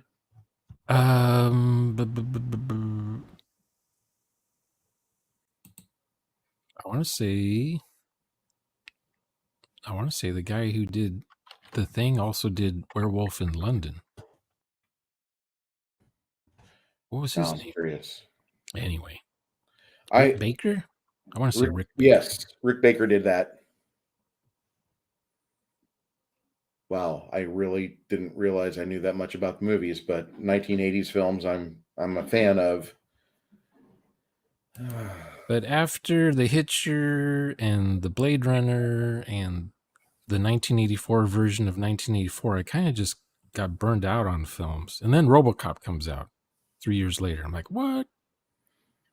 And then Starship Troopers, what? And then Total Recall, what? And I'm back in the films watching, because for a while I didn't go to see movies. So from 83 to about 87, I didn't see any movies in the theater. I'm So I, not much younger than you, but I was still being carted around by my parents up until 91 was when I turned 16. And so that was when I started seeing all the films I could. And because I had a baby face, I couldn't watch Terminator 2. I'm 6 months away from my birthday. Let me in. I have money. Nope, can't do it. was that rated R? Yeah, Why? I don't know. I've watched that movie probably about a Did he 300 say the F? times. Did he say the F word in that one?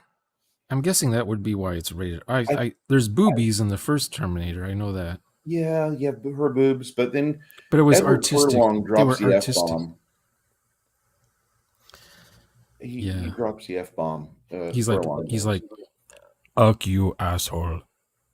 Yes.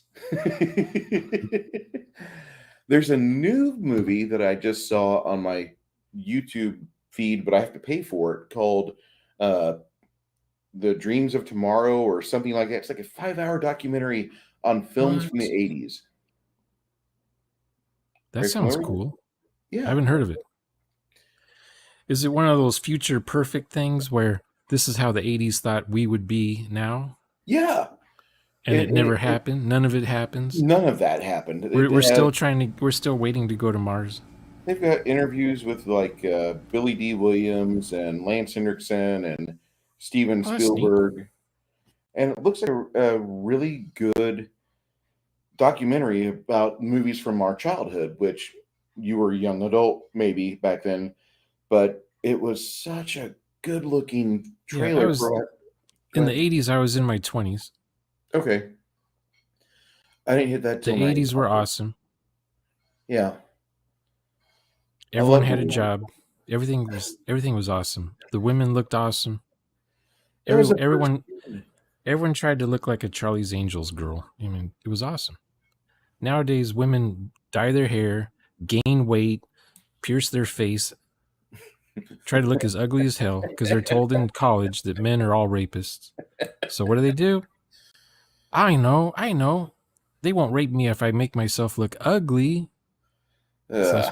that's what all women do now. There's no more Farrah Fawcett's walking around the neighborhood. Those days are gone. They make fun of attractive women nowadays, and I don't understand it. Like, don't you want more kids out of your uterus? Don't you want to have a reason to buy a minivan? The fuck is wrong with you people? No, they've gone the zero population zero. That's the movement they've Oh, followed. thanks, Hans Blix. No, not Hans Blix. What's his name? Schwab, Hans Schwab, or I whatever. don't The great remember piece of shit. it when they started doing Earth days. When Earth all of a sudden had birthdays, that's when they Yeah. started with the population zero nonsense. Humans are bad for this planet. We need to reduce all. Arthur C. Clarke was one of those people.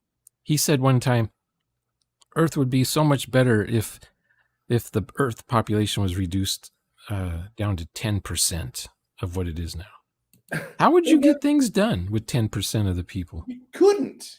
We couldn't have the infrastructure we have that would be functional. We'd have these wide open highways that would never get used. We would have fields that would just like become overgrown, and the corn and wheat would get choked out by weeds because nobody'd be there curate it and put the right fertilizers on there and the right pesticides on there. You have a bunch of idiots that are in power right now, and boy, this got political fast, but they're wanting to ruin the planet, and they're wanting to ruin us because capitalism is bad. And capitalism's why we have broadband internet and flushable toilets, and why we have a guy on the road right now with a load of your Hmm. food waiting to get Yeah. unloaded at a store that you can ride your fucking what do you call those, the aside or the SA or the stupid little upright two-wheeled vehicle. And what is it? Segway. Segway. Segway. You can ride your stupid Segway there and be green because you're going to plug it in, not realizing the power plant requires oil. Yeah. You're never Yeah. going to get off oil. All We need these oil. losers saying how capitalism's bad, and they're all typing these Twitter things from their freaking iPhones, which is a freaking computer in your hand. How would that ever get made without capitalism? I don't know. I don't understand that. They I got the mean, cheapest internet, fastest internet. That's capitalism. Competition makes better stuff. Ay ay ay.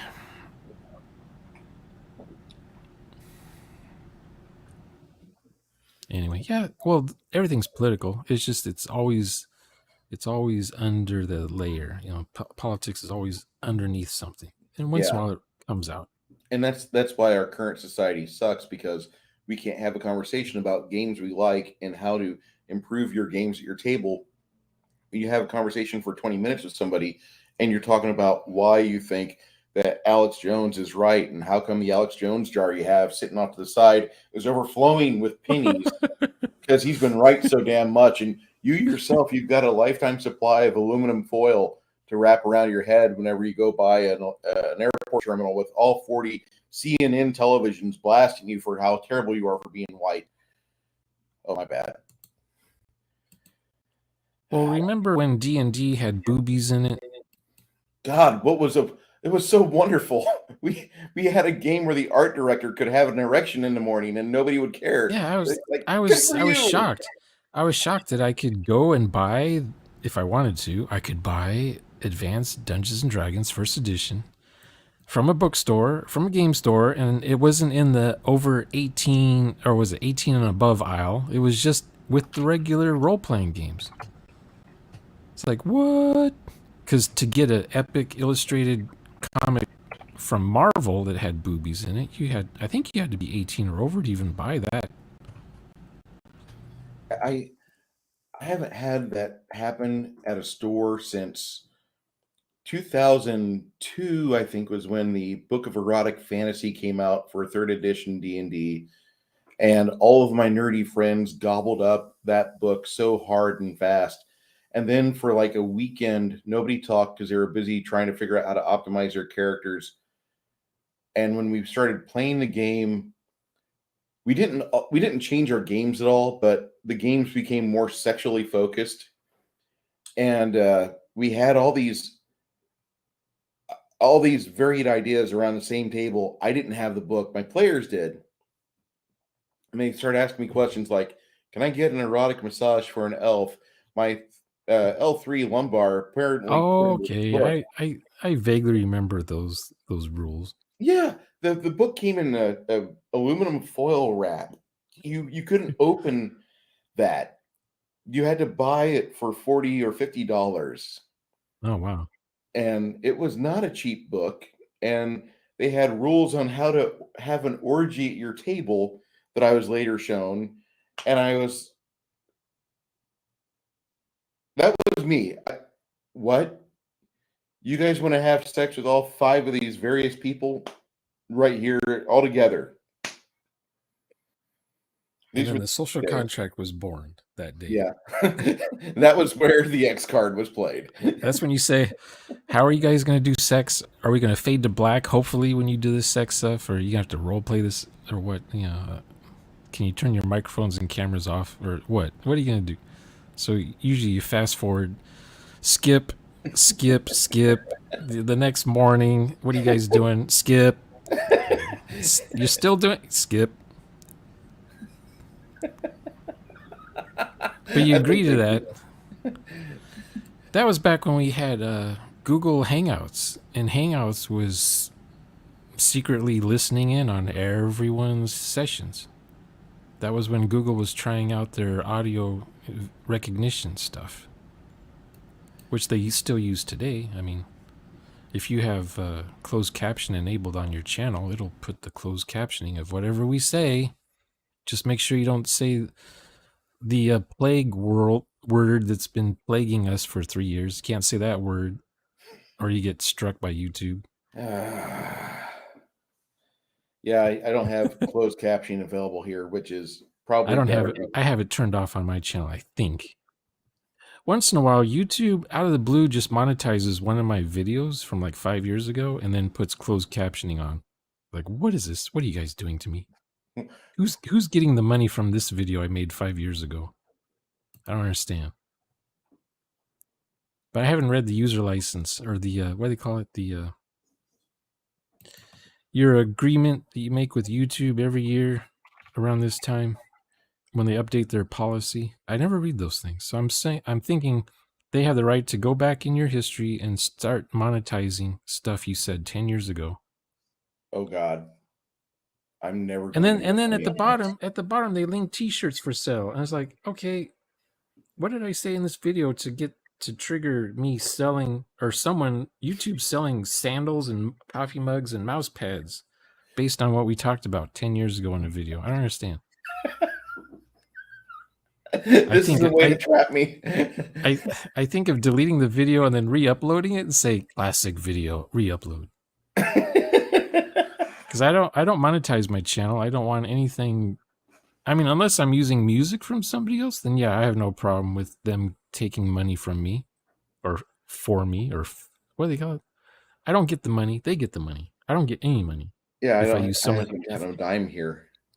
if I play any song from the Beatles automatic, well, Sony or whoever, they get the money for the Beatles song played.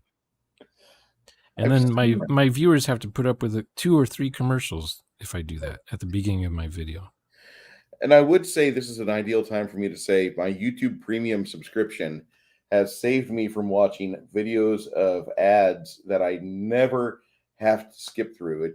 It will play through the content I want. And I know that sounds like an ad for YouTube. It's not, but I just can't stand advertisements, and I'm willing to sacrifice $10 a month or $12 a month for it. Sign up online with your PC, not with your phone. The Google Store, the App Store will take an extra third of what you spend. Don't do that. Sorry.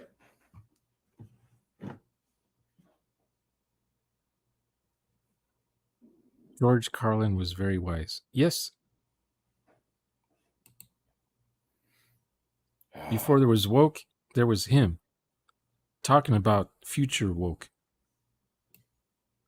They didn't call it woke back then. What did they call it? What's happening now? What did they call it 30, 40 years ago? Political suicide? Oh, political correctness. That's what they called Yeah, that's it. right. Back in the day when you and me probably went to school to learn science, now they teach political science instead. No, the teacher wants to tell you about her pronouns and sexuality, and you realize it looks just like that championship swimmer for the NCAA. Oh, yeah, the guy is 6 feet tall. He's a dude. He's a dude wearing a dress. And do you have a subscription to Steven Crowder or Louder with Crowder? no, I used to, but that was when I had 800 subscriptions. I had to chop it down because I was missing out on stuff I actually want to see. So I got rid of Ben Shapiro and I got rid of Louder with Crowder, and I still have PragerU. That's about it. PragerU and that girl from Australia that I like. I don't know her name. Oh, Cindy Watson. She's in hot trouble right now. No, what's her name? I'm gonna look real quick. Daisy Cousins. It is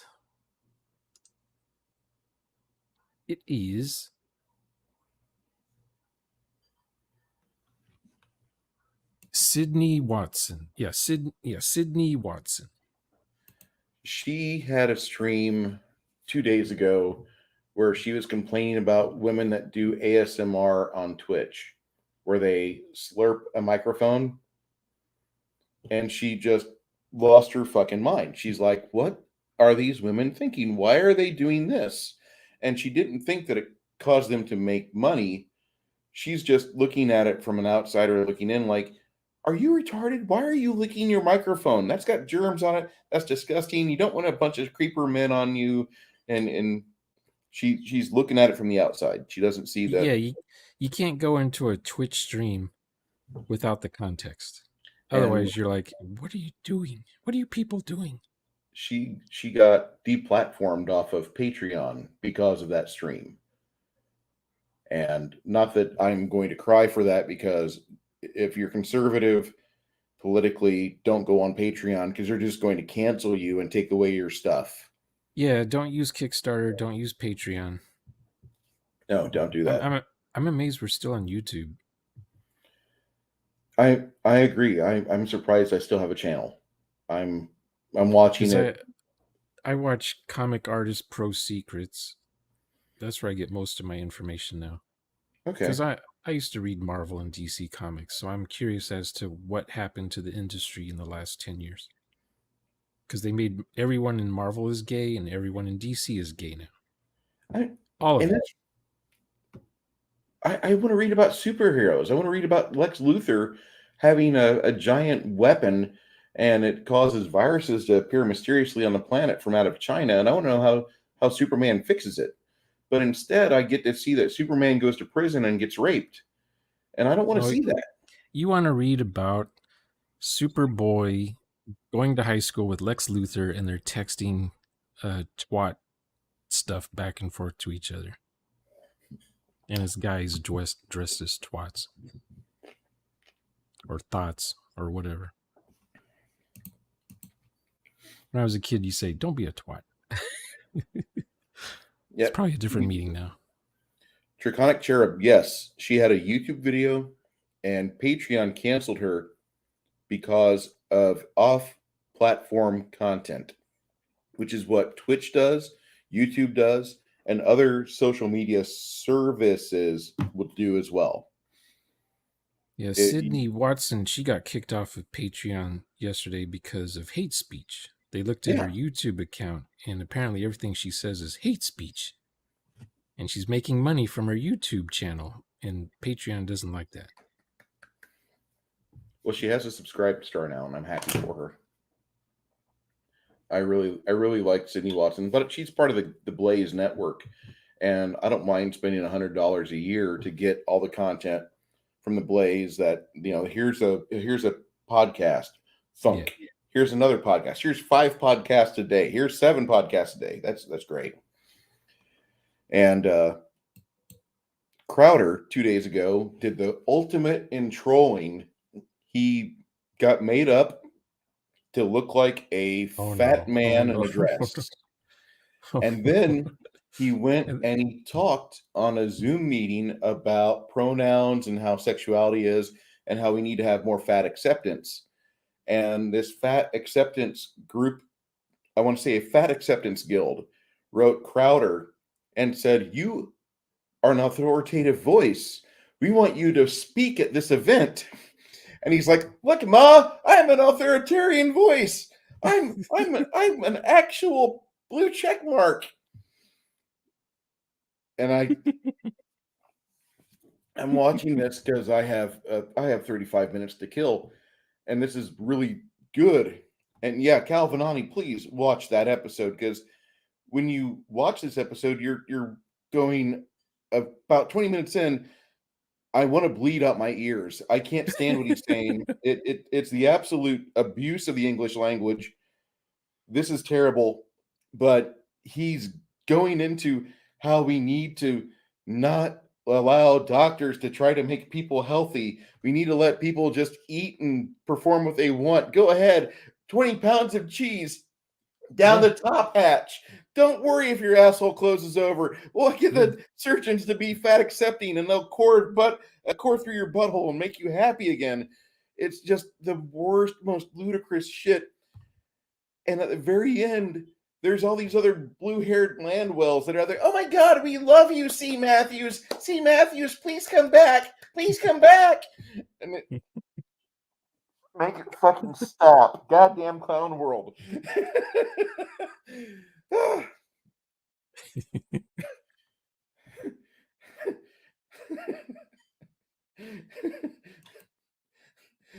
Our fucking chat's blowing up, actually.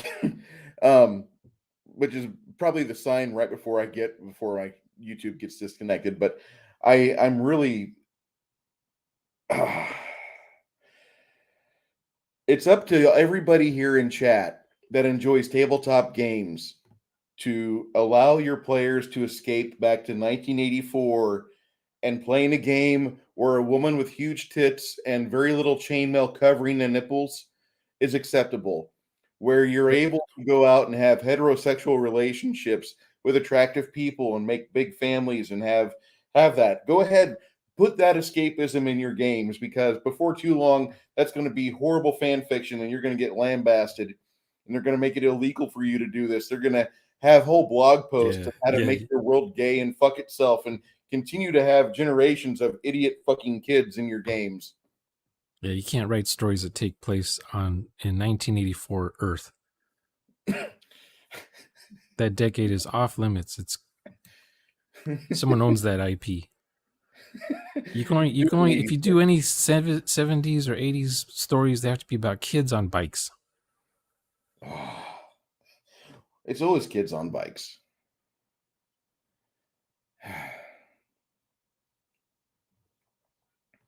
What's the other one? There's like the queer version of kids on bikes. What's that one called? I don't know. My blinders are I have Yeah, about 4%. mine too. I mean, I see the stuff on drive-through. I'm like, skip. How do I thumbs down this content? I don't want to see it. I don't want to see it again. That's the love of YouTube music. Okay, I have a YouTube premium membership, which is it's nothing. But when it comes to YouTube music, it's wonderful because say I'm listening to Frank Sinatra, and I hear after that song I hear Dean Martin, then Ella Fitzgerald, back to Frank Sinatra, and then they try to sneak in some new kids on the block, and I'm immediately thumbs down, and I never hear it again. Well, Oh, I that's want good. that in my life. how do I get where I don't get bombarded by shitty radio and television ads? I can't get around that. Big Blast kids from the in past. wheelchairs. You build a shelter and you live in the ground. I'm gonna have to. I'm gonna have to move about 50 miles out of San Antonio, You only outside have the TV third loop. shows. You only have TV shows to watch from the 60s, 70s, and 80s. I'm gonna be like Mr. Plinkett from Red Letter Media. I need my Night Watch VCR again. My Night Court VCR tapes are missing. Somebody get me more Night Court. I miss Harry Anderson. He was such a good judge. I was too young to realize the 80s was the golden age. I was too young. Yeah, and I took it for granted. I thought this is great. This is neat. But unfortunately, we're all going to get nuked because the media talked about us getting nuked by Russia constantly. Russia's the only ones out there that are going out and finding all the bioweapon labs in the Ukraine. There's 88 or 38 of them. Yeah. Remember Carl Sagan? Years ago. In the 80s, he was saying there's going to be a nuclear winter. Earth is going to freeze over. We're all going to die. The sun's going to be blocked out for years if we have a war with nukes. He was counting on it. He was gung-ho about that whole thing. Then something happened. The wall fell. The whole economy of Russia collapsed. It became, a confederation or something instead? I can't remember. Either a federation or something. Instead of the UUCP, it became, anyway. Balkanized countries showed up out of nowhere. And now Russia's trying to reclaim some of that stuff, it sounds like. Last I heard, Putin just wants to nuke Ukraine. If he can't have it, then no one can have it. So he's just doing a scorched earth policy right now in Ukraine.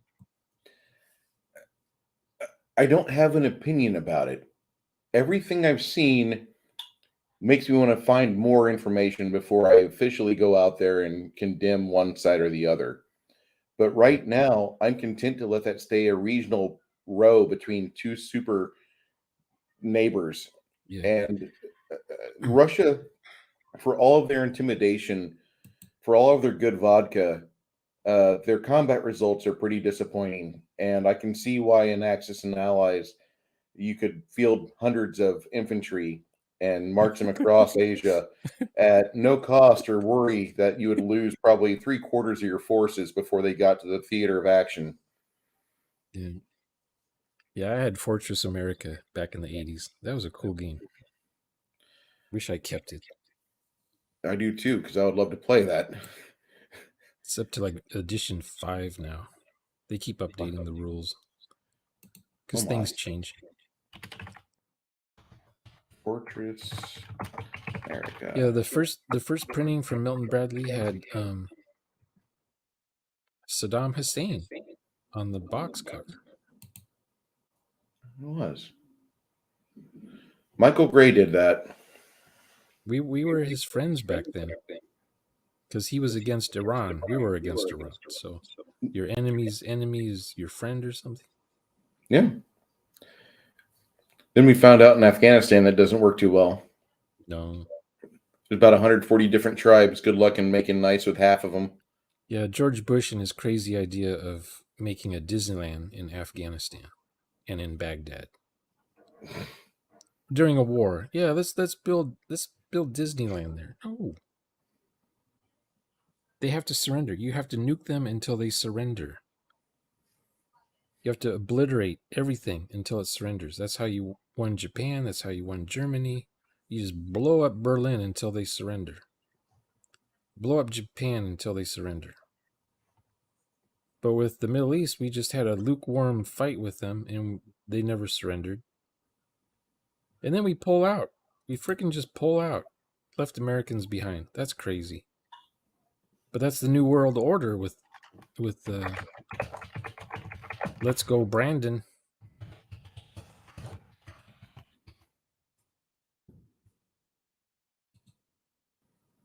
But as far as the Ukrainian thing goes, I'm following mostly what happens to the civilians on the Ukrainian side. I don't follow what the soldiers and troops are doing on either side. I'm just curious what's happening to the women and children in Ukraine. Yeah. I think that's where the tragedies of our generation are going to come into play because as much as you're probably right, um, Because the news makes up you stories. I can't trust what the media says about what's happening in the war wise, what's going on over no, there. I can't trust them in the least bit.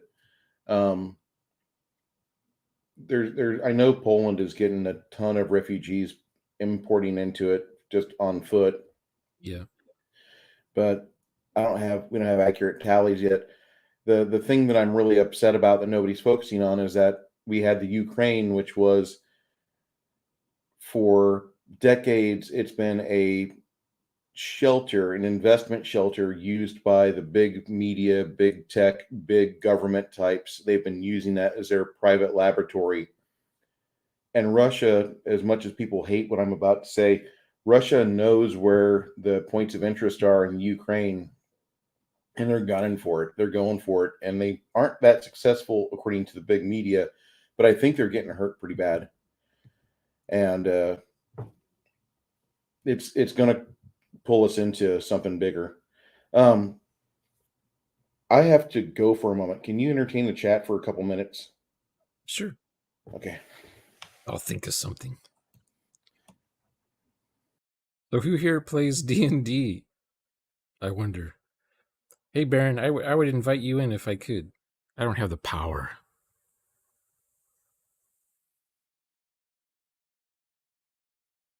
Can I click a chat and have it come up on the screen? No. Shogun? Yeah, I never had Shogun. I had the what was the Pacific War? What was that board game called? There's like 1,000 editions of it now. Allies and Axes. I think I had first printing of that game. I had the first printing of Fortress America, and I had another. There was a fourth Milton Bradley game I may have had, but I never had the Shogun one.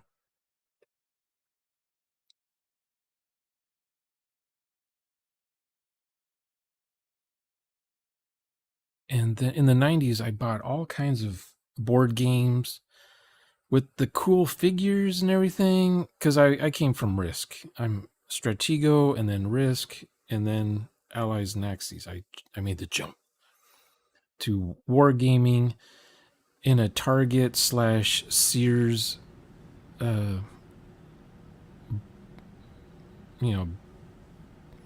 do they call those stores? The brick and mortar stores. I started buying games from there because I used to go to specialty shops where they sold actual war games, from Avalon Hill, SPI. With the chits, you had to cut out the chits. I used to have all of that stuff back in the early 80s. But when wargaming made the mainstream and it was the bee's knees, and you can go to Target and buy a $40 board game with 3,000 pieces in it, I was buying those games like crazy. But they all had the same thing, like after a few rounds, you then count who has the most victory points. That's how you find out who wins, is by the victory points after the 7th or 8th round. Each round takes like 20 minutes to play or something like that. So I advanced from those kinds of games to something called Twilight Imperium 3rd edition.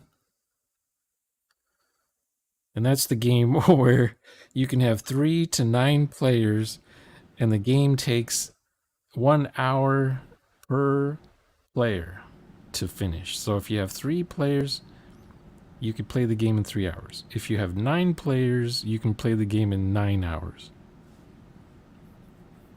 And you need a table that is, let's see, 1, 2, 3. You need a table that is 9 feet by 9 feet to fit the board, and then everyone's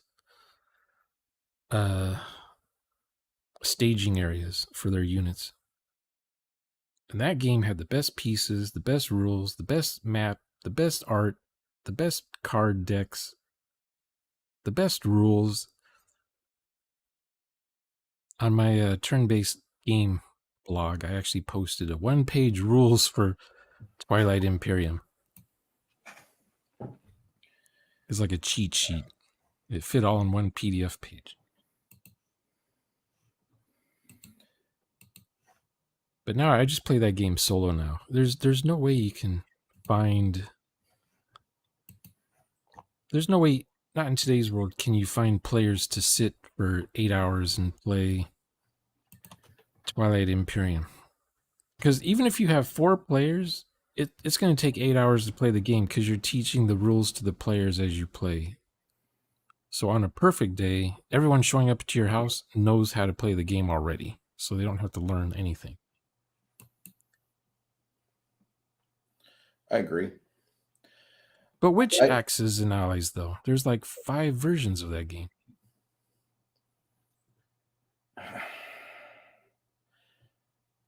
Because Avalon Hill bought the company, right? Or Hasbro has it now? Yeah, Hasbro's got... I don't remember who owns Milton Bradley anymore, but they keep reprinting the game with new rules and new maps and a zoomed in part of town, or a more strategic map covering more of the earth, that kind of thing. It's still the same battle, though. It's still 42 to 45, I think. 1942 to 45, something like that. Yeah. See, I was trying to get Baron in here, but now he's here. All right, Baron and Connell, how are you guys tonight? I'm all right. With only 10 minutes to spare. Sorry. What does that mean? Usually we just run for about 2 hours or 2.5 hours. My Chinese is here. That's why I had to excuse myself. I apologize. Oh, But I have a link in the chat for the gatekeepers, because I figured that the first part of the stream I was going to be alone, and then I put the link in there after I was done talking about the various things and how people want to integrate their games and slowly get their players acclimated to the world they want to run, be it whatever game it is. You don't want to do it right away. And so once I did that, you popped in and we had a wonderful discussion about all the various things that we love, which really enjoy that. Can handle more conversations with Mr. Shawner. so Bruce, how do you introduce your players to the lore or background of your campaigns? Do you do that in session 0, or do you have the players read all the manuals first before you start a session 0 and start creating a character, or do they just learn as they need to know? More they learn as they need to know. They will hear it from a bard, or they will hear a dissertation from an NPC. There might be a time where I write down a song that's pertinent in a game. I haven't done that with this campaign or past couple campaigns, but majority of time, the players will learn things about the world. They played for 5 years before I introduced Ratmen to the campaign, and the Ratmen were around and not available to play, but they were bumping into the events that the Ratmen had just been at, and they were finding evidence that there was something under the city that was not goblins but different. That's cool. I typically will drip feed things in the game. I don't like having a situation where all the options are open and available at once. So when I start the game, it's fantasy, but it looks like the Star Wars Cantina. I can't stand that shit. I used to introduce races to players in the way that the players would understand. Like if their character didn't know a certain race, I would describe the race the way their character would recognize that race. Not give the full, what you're looking at is such and such, and they're from here, and they evolved from this world, and they drive this technology. No. You see this thing, it looks like, you see this thing in the bar, and it's got fur, it looks like a giant tribble. Because like their characters would know what a tribble looks like, so I just say it looks like a giant tribble. But I don't describe what the race actually is. And then later on, they see the giant tribbles again, and then maybe they might try to do a communication thing with them, because they have to have the translator, the voice translator thing, to talk to them. I hate having troubles with tribbles. Yeah. No, you never shake hands with a walking starfish. Oh, yeah. Thanks. I've been looking. Speaking of the shirts, I saw one once, but it was definitely the Irish version of it. Instead of being the traditional cap colors, it was the Irish flag with a great big harp in the middle.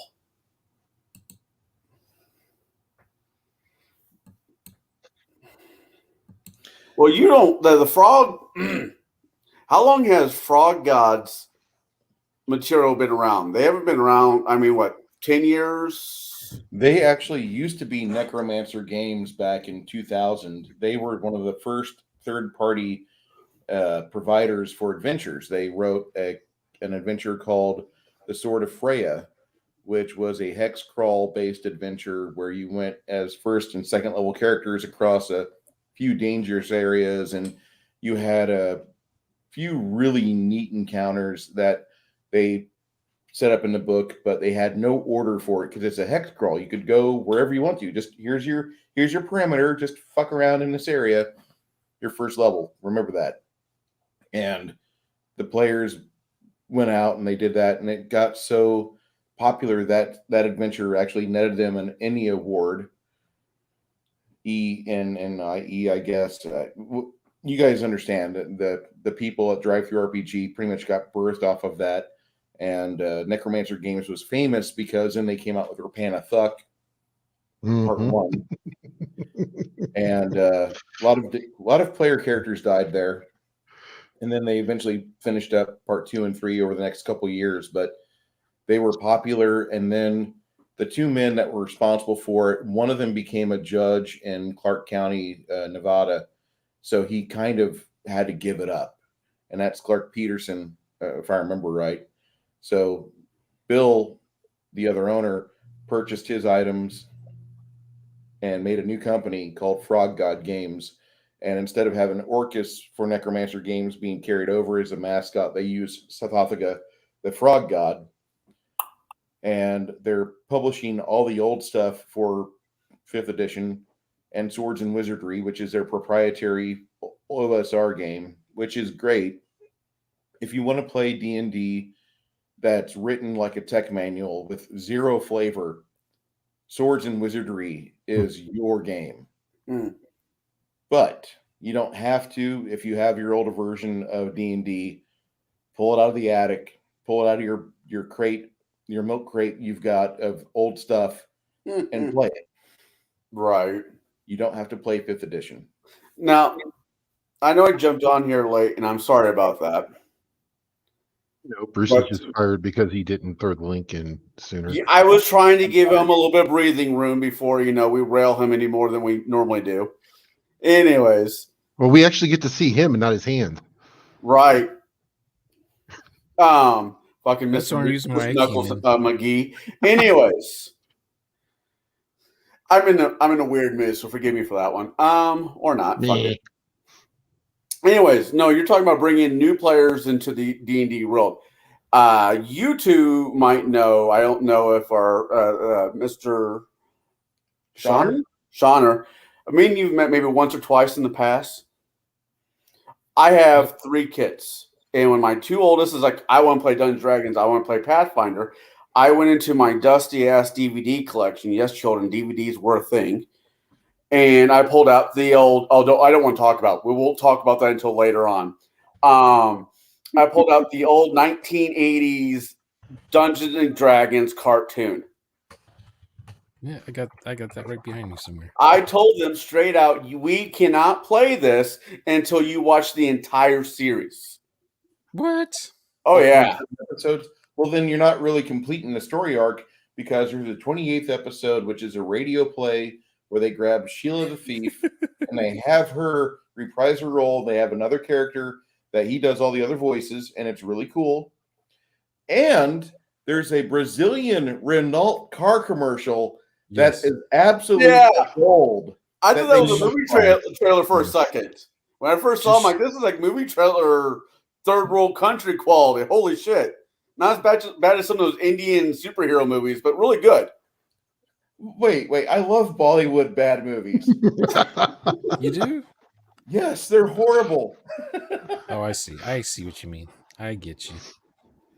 So has anyone seen pictures yet of Chris Pine and D&D? No, but I'm not a big fan of his. I like him in Star Trek, but that's about it. Yeah, I liked him in Star Trek. Okay.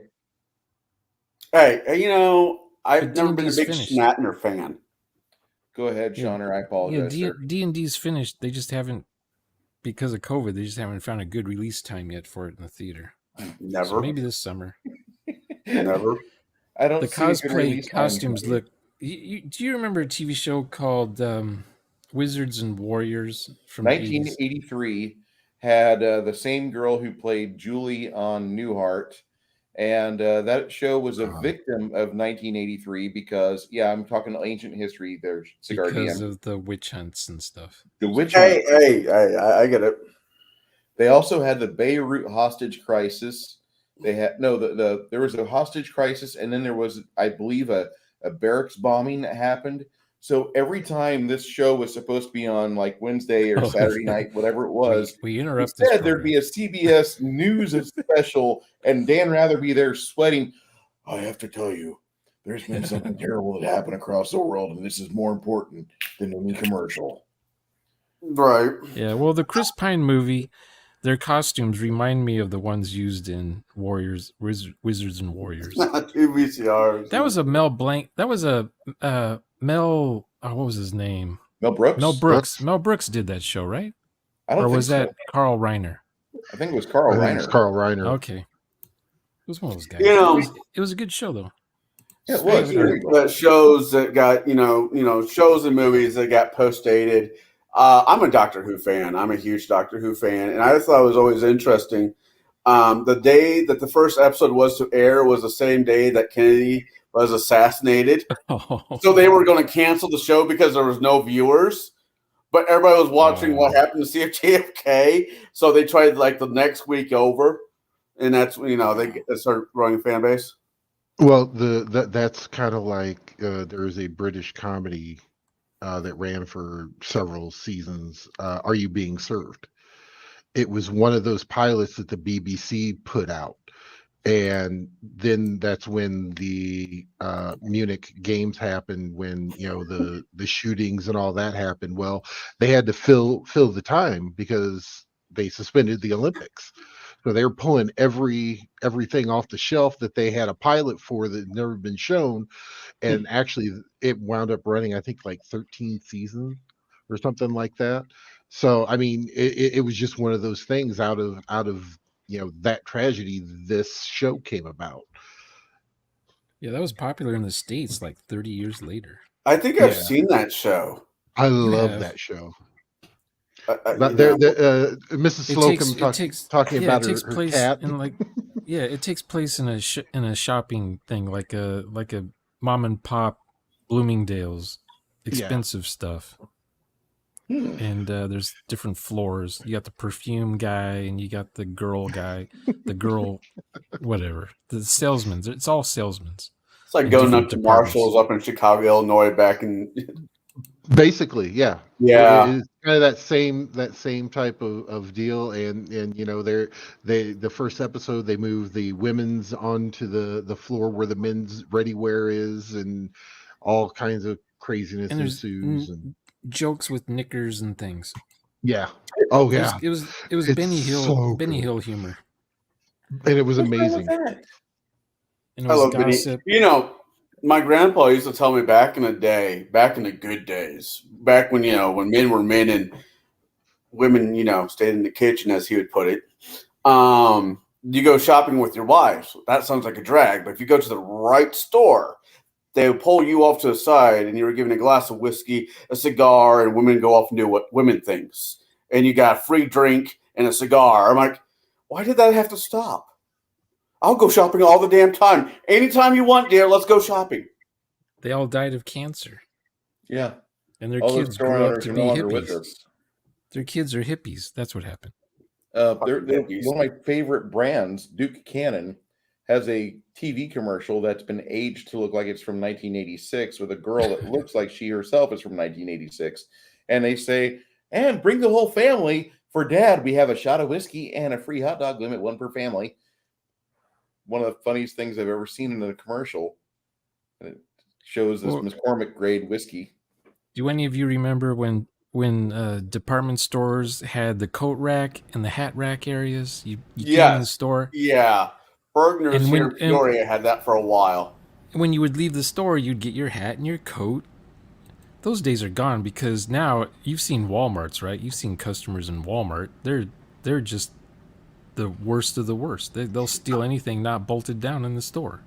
There's no way anyone's going to leave their hat or coat in a place like that. I want Walter the dummy to be the spokesman for the door entry for Walmart. Get your shit and get the fuck out. That's all I want to hear. Fuck Salvation Army, ding, ding, ding, ding. Around Christmas, I want to hear, get your shit and get the fuck out. But like I said, I'm sorry. I've been in a bad mood all day. So, well, Walmart caters to the worst of the worst. That's true. That's why there's one in Pekin. I mean, oh wow. Pekin is one of those residential centers, Shawner, that you will never find on a top 10 places to visit in Illinois. No. I could top that one. Back in the early 90s, Jay Leno, when Jay Leno was, Jay Leno. And the votes just came in. The most two racist city in America is North Pekin and South Pekin. I looked at my stepdad at the time. He's like, where is that? He's like, up the road. I'm like, okay. This was the same one where he says, a guy had accidentally ball rocket and it flew up one leg and down the other without hitting anything. So, gotta love the 90s. I wonder if his last name was Bobbitt. Wow. That was a little bit of a stretch. Very little, but a little bit of a stretch. I think you got cut off there. As you said it. Wow, I brought up DVDs and people are talking about VHSs. Oh no. We're gonna go old school. My neighbors had a Betamax. You know why Betamax lost the race versus VHSs? Yeah, I remember something about it. Go ahead. Sony. I blame Sony. Porn. Sony. I think the way I heard it was porn. Somebody video got leaked, and you could only get on VHSs. Well, That's a good urban myth, or what do they call those things? In '93, when I was starting to serve in the Navy, and Garrett will go off on a gay joke here in 3, 2, 1. Anyway, the porn market. You weren't in the Navy. You were a CB. VHS. The porn market in 1993 was moving to Betamax, and that was the only thing that was selling the VCR still. It should have been dead because they stopped video rentals of the Betamax for like 5 years previously. You'd go to Stars and Stripes or a Family Video or a Blockbuster, and you would see all the Betamaxes in a bin. Like it's a precursor to Walmart 2010, 2015, where they just throw all the shit DVDs in for $5 a pop. But it's at these video rental stores. They're done with Betamax. You have to buy it now. It's literally buy it now. And so you're there looking, oh, here's the Fly. Oh, here's a Runaway Train. The China Syndrome. You know, and you're push mom off the train. Throw mama from the train. Yes. Did you go through the CDI? No, I stayed away from CDI. I got RoboCop on CDI because back in 92, 93, before DVDs, they were putting movies on CDs at 640 by 480. MPEG 1. Huge, if I'm remembering correctly. No, what you're thinking of is Laserdisc. It was an Oriental thing or an Asian thing or a Pacific Rim thing or whatever they call themselves. Panasonic did it, right? But all the Chinese were pirating movies and putting them on CDI. So CDI was real popular overseas. And they could play on any computer. It wasn't like Region 1, Region 2, that kind of nonsense. No, you had nothing. But they weren't as good as Laserdisc though. Laserdiscs were an amazing thing that'll probably never happen again. Because they look like albums. You know, LPs with the artwork, and they open up like an LP. I mean, they probably still sell Laserdisc just for the novelties if you have a Laserdisc player. God. Every time we had to watch a video in history class, here comes a laser disc, player. Really? With a milk cart full of discs that we had to watch. And today we're going to watch. I just remember Space Ace was on a Laserdisc. Oh, the arcade. South. The arcade. What was the one? Oh, the original Star Wars they had on Laserdisc. A buddy of mine actually got that a while back. He actually found an actual working Laserdisc and got that. And just the quality, even going to like a high def TV, the quality was there already. Yeah, they were letterbox, widescreen. VHS was still 4:3 ratio most of the time. And the problem with Laserdisc though is they can only store 45 minutes on a side. So you had to flip them over. Yeah, I had a Robin Hood DVD. The Kurt Russell not Kurt Russell, Kevin Costner's Robin Hood that had A side and B side. So it gets to a certain point in the movie and says, "Please flip to the other side." And I was over with Jade. He's like, "What kind of Jade?" He's like, "What kind of janky shit is this?" I'm like, "You know what? It was a Christmas present. Bite my ass." Yeah, my first printing of Fifth Element was on 2 sites. I was like, what the hell? What the hell? So you got all that bonus content. Yeah, it had bonus content. They didn't do 2 discs or 3 discs back then. They just tried to fit it all on 1 disc. That's why I like the Gamers DVD and the Gamers Darkness Rising DVDs so much, because if you got the special editions of them, you got all of it. You got everything. Yeah. That was related to the dead gentleman. They threw their entire library of stuff on there. And so you had like the copy of the movie on this side, and on this side over here you had a 30-minute movie and like 72-minute short movies, which were pretty funny back in the day. They're still funny. Don't have 8K movies come out yet? Watch Rush Exit Stage Left 1,000 times. I don't know that one. What? Rush Exit Stage Left? Yeah, I don't know that one. All right, I'm gonna attack your Discord. Don't open this while we're on stream, but you need some culture, young man. I have culture. There's a lot of movies out there I haven't seen. Infection is not the culture I'm referring to. Oh. It's like He's going to make you a cultured personality. What did I make you watch? Kasha, and all the gin joints in all the world. What the hell's the name of that movie? Casablanca. Casablanca is great. Yeah, I made her watch that this past week. She was 9. There was a couple Betamax tapes that came out where you could record. There was 3 styles of recording for Betamax, that were varying quality.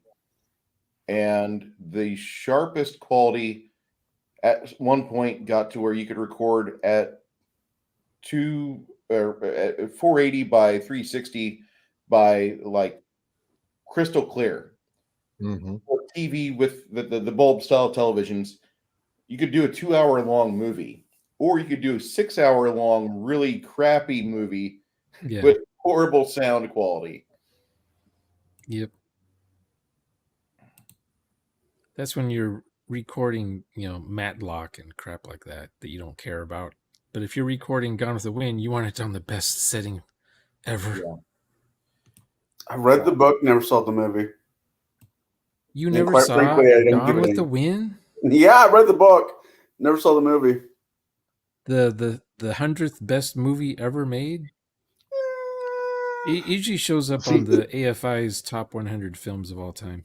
And usually there's 2 movies that I will always sit and watch, and it doesn't matter. It's How the West Was Won and The Longest Day. If I find those on TV anytime, it doesn't matter. I'll just sit and watch them.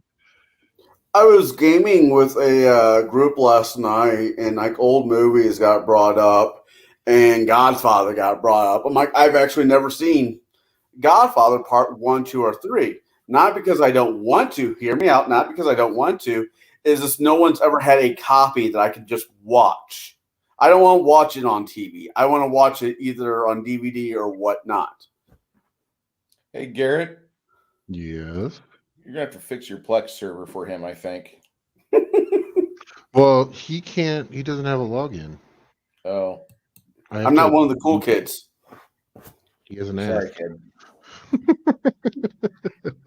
Well, I got to get going. I'm going to get a pizza.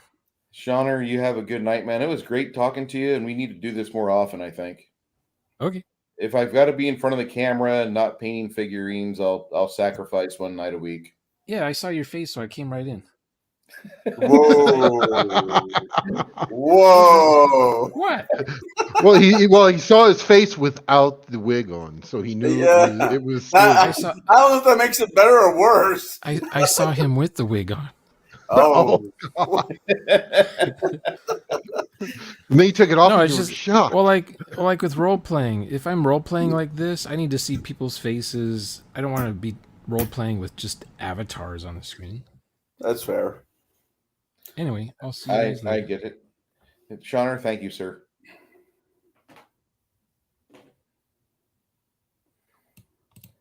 So how have you two been? So now welcome to night 1 of Table Breakers. We got to go get Kai. And Jade. Yeah. That's No, true. no. It's too late for a rant. Yeah. Oh, well, not really. But, yeah. It's never too late for a rant. It might just be too late for that ranter. I was thinking about going through the Discord and reading the Discords word for word. And I realized just how much between Kai and Shadzar, there's an infinite volume of text to be read. And I thought that's a bad idea. Yeah. Do we have any new memes? Do we have any new memes? Okay. Have you ever heard of angry cops? Yes. Uh-oh. Well, I was thinking about the angry meme review he did from a couple days ago because I haven't really looked at Reddit lately. I guess hold on, let me look at Reddit and let me find the memes. I know. Usually Umbria, I like to look at people's faces or their hands. Not their feet. Yeah, not the feet. The feet's a no. That's a whole nother fetish we don't get into. We don't. I don't want to be deplatformed off of feet. I want to be deplatformed right, properly. Oh, I saw this great meme. I'll see if I could find it. I'll freaking send it to Discord. Oh my god, it was hilarious.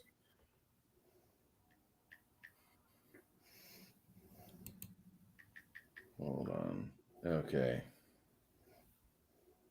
Everybody, there is Shauner's YouTube page. So if you want to go give him a like and watch some of his vids, that's where you can go and find him at.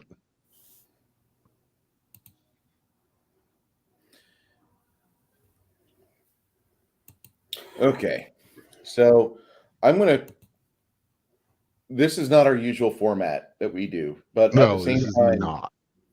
Gatekeepers. Like, I don't know if it's dying or not, but I don't have a lot of interest popping up on the server for people to do streams, and maybe it's because of my incendiary personality. I got that many weeks left, Bruce. I know. The issue is I can't host. That's what, and being out of circulation for 11 weeks doesn't help.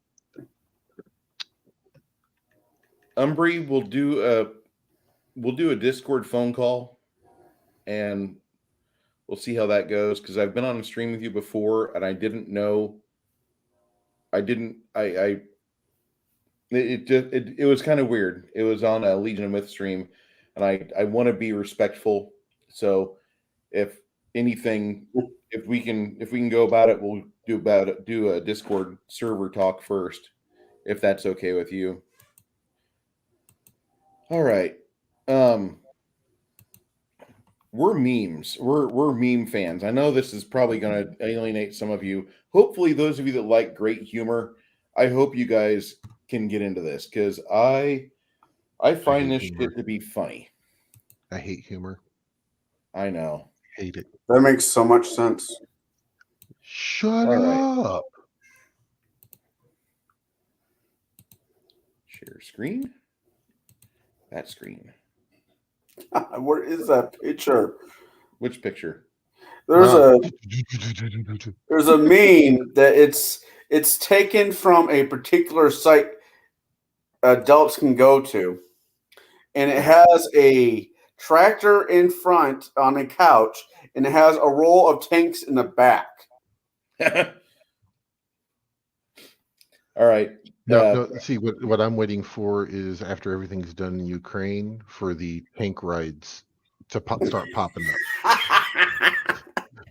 I'm sorry. After I saw the farmer with the tractor, it was funny because we were playing Scum last weekend, and we found a tractor in it, and it was like, oh, where are the tanks at? And it took me a minute to get to. I was like, what?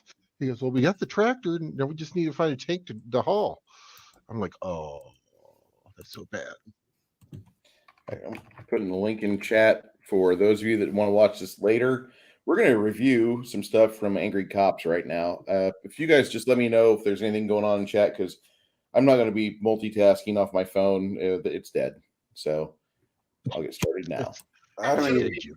But before we go over our homework, which we saved for last, we're going to go over some of the fantastic military news that you've sent me throughout the month. In an alternate reality, the communists won.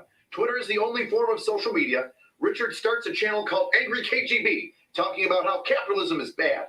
Corey is Soviet operator, talking about how bullets don't hit people, people hit bullets. And Brandon is the AR guy. Got it!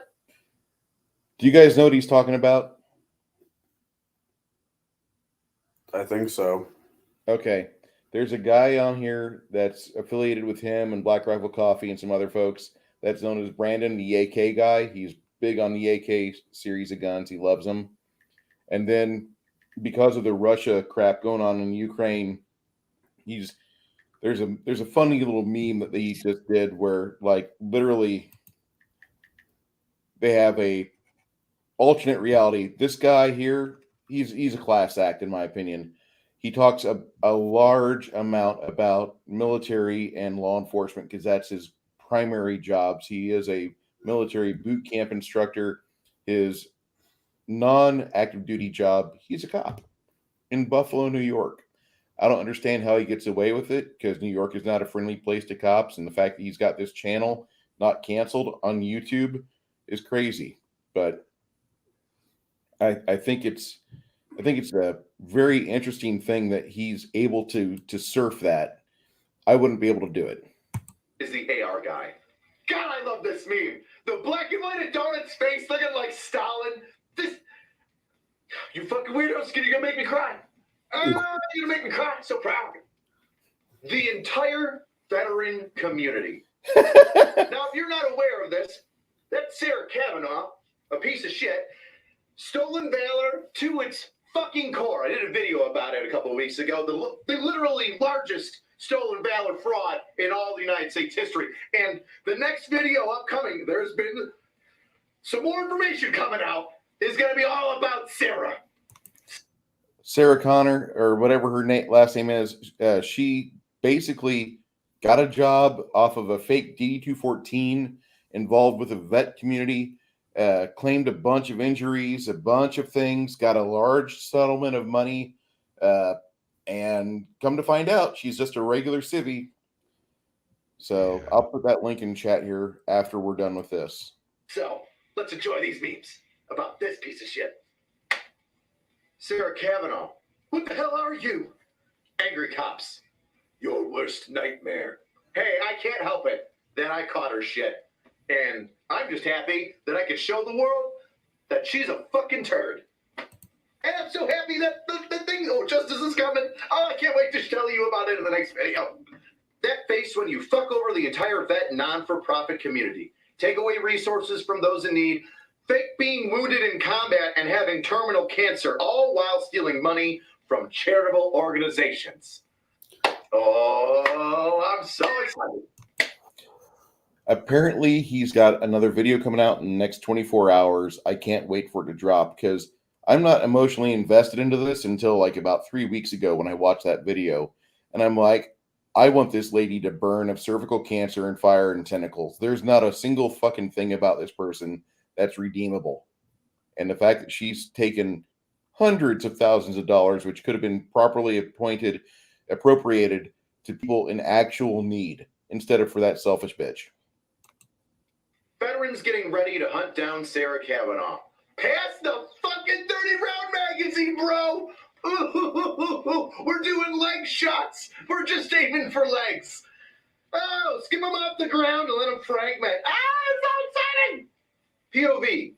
The MPs visited your artillery encampment. I don't know how you get a boot put on a fucking tube. No. Piece. The Russian government should look at that. Maybe their tanks wouldn't be stolen by Ukrainians in fucking farm trucks. Just saying. Oh, I just said I even said that before. Throw that out there. No deep burn. Emotional damage. When a friend wants an opinion on truck guns. a Glock attached by a magnet underneath the steering wheel, or it looks like a Toyota Hilux Technical with an 50. RPK on the side. That's fantastic. That's 50 cows. I want one. It seems so attainable too. Just looking at this pickup truck, it almost looks like a Ford fucking Ranger. The new ones, not the good old school ones, the new ones. Me takes off mask for some fresh air. Everyone else in the Seabird environment. Little do you know, young privates, specialist corporals, the least mission essential personnel individual is given an order to remove their mask. And that's how you determine whether or not a Seaburn area is clear or not. The fucking low man on the totem pole, the least important, doesn't mean by rank. So, hey, Lieutenant, that could be you if you're a fuck up. The least important person, everybody looks at him and says, hey, bud, you got to take off your mask so we can determine whether or not the area is clear. Seaburn is chemical, biological, nuclear radiation area. Pretty much an area, you're walking through an area that's recently been hit with something.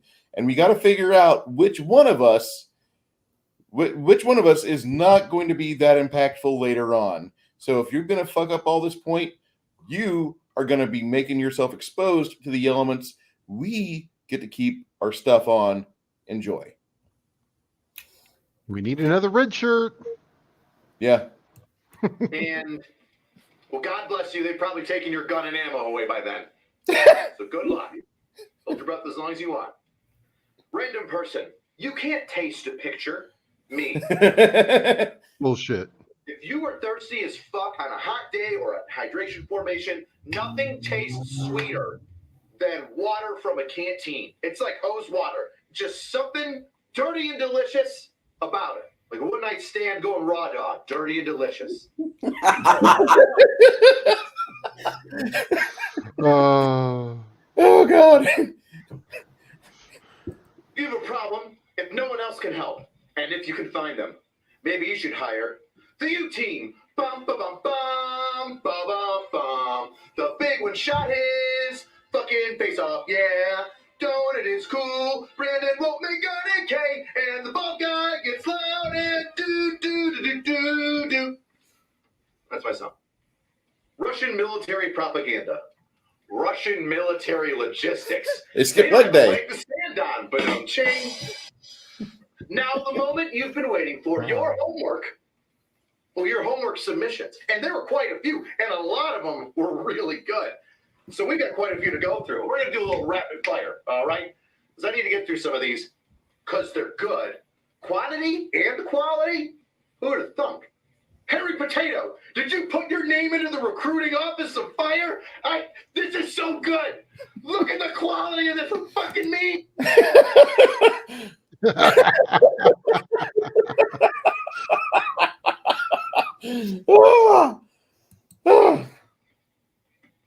Impressive. I'm so impressed. I'm going to send this son of a bitch a t-shirt. Get a hold of me, dude. Get a hold of me. You're getting a t-shirt. When you pull up your zip and it catches your dog. Oh. Oh. Your new orders are to Fort Polk. Oh. At that point, I thought, no, Oh. Killeen, Fort Hood.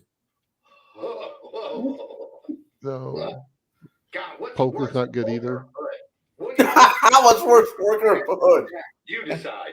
In Fort Hood, like in recent memory, like there's a lot of deaths around Fort Hood.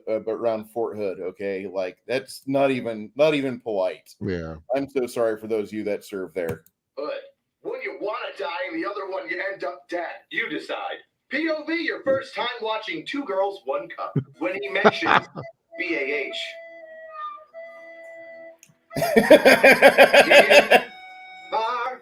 Wherever you are, I'll be here, fucking your friends while you're deployed. The Mummy. I like that. It's creative. I like it. When you watch The New Guy, ND straight into the face of a Russian and start World War III. This one was posted February 3rd before Russia attacked. So shitpost. Brother, you knew the future. We all knew what was coming, but boy, howdy, did you ever hit it on the head. It's a match. When you go to wake up the privates and you hear smacking sounds. Oh. Don't visualize it. Don't visualize it. When your fellow Right. recruits stop laughing at your flawless impression of your drill sergeant. In case you missed it, there's drill sergeant, there's private me, and then there's drill sergeant me in the background, hiding behind a lamppost. And it's so good because a drill sergeant can hide anywhere, even behind a lamppost. We're in your dreams. We're in the shadows. We're in the sunlight. We're in that little spot you can't see just outside your field of vision. And then we're there, and you're dead. And now, Okay. This Are is we true. are we having fun so far, guys? Yeah. Okay. That's what I want to know. for the last meme of the day, your homework. That's right. You beautiful weirdos get to post this with your favorite caption and turn it into whatever meme, including using Photoshop to make it something completely different for the next month. And you know, I've been getting a lot of submissions. Angry Meme Review is kind of blowing up on Instagram and Facebook and Reddit. So if you want this more than once a month, maybe smash that like button. If you want to support the channel, feel free to check out angry-cops.com. Pick up a t-shirt, a sticker, other shenanigans, whatever floats your boat. All right. See you next time, weirdos. All right. So I appreciate everybody that watched that because that was good. Yeah. I like Angry Cops. I like meme reviews, and I'm not above doing that for fair use policy. And some of you might not have lasted. I'm sorry, those of you in the chat that didn't like it. Umbry, you would not. You'd make a good Air Force kid, not an Air Force soldier or security forces. Air Force kid. There's lots of those. I want to take time out for the chat. Thank everybody here that stayed around through the Angry Meme Review, through the conversation with me, Baron, and Cigar DM. Do you guys have, before I should say, should we talk about something else? Is there another topic of discussion? Yes, tomorrow night. Make sure you do join us along with Kai and Jade for Table Breakers. And that should be roughly about 7:30 p.m. Central Standard Time. Figure about 7:45. Probably about 7:30, 7:45. And what are we talking about? Maybe 8 o'clock. I don't know. I have no idea what the thing was. Jade has the tome of topics. He has a good set of topics he's going through, and he's let me know a few of them in his wheelhouse, and I'm willing to let him kind of steer that because he can give us an assignment, and half of us remember it, the other half are like, what are we doing? And then the topics there, it's Thursday night, and all of a sudden it's like some of us prepared, some of us didn't, but it typically turns out to be a good stream, and it looks like it's turning into something more and more entertaining as time goes on. I agree. They were, some of those were crap. Darren, I hope that in future we can entertain you. Shadow and Sun says, my son's looking at ROTC next year, then Air Force. Should you be worried? Okay. As long as he doesn't go officer, you're fine. Air Force, the only branch where you can like tap the officer on the back and say, "We'll see you when you get back, sir," and then you go to the hotel or the bar or whatever. Bar. Yeah, Carol, we are going to adjourn because this stream is approaching 3 hours, and I usually don't go that long just for panel streams. Tonight, I wanted to go over the first hour is almost me by myself talking about the various things that people should do when they're playing a game. Then Shauner came in and we had a good conversation. I like having him around. He's good people. And then towards the end of that conversation, Baron and the Cigar DM popped in. But we will be back tomorrow night, guys. So if you want to see our smiling faces, and if you want to be reminded that there are possible perks to subscribing, because we tell you funny things for your own table, for your own use, come on by. and listen to us discuss and Kai rant about the latest developments we can put at your table. And please, what was that?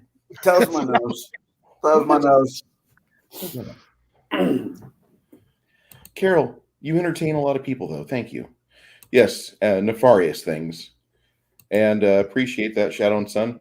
We, if you guys, let me find this man real quick because Shadow and Sun, he is getting a little bit of traction.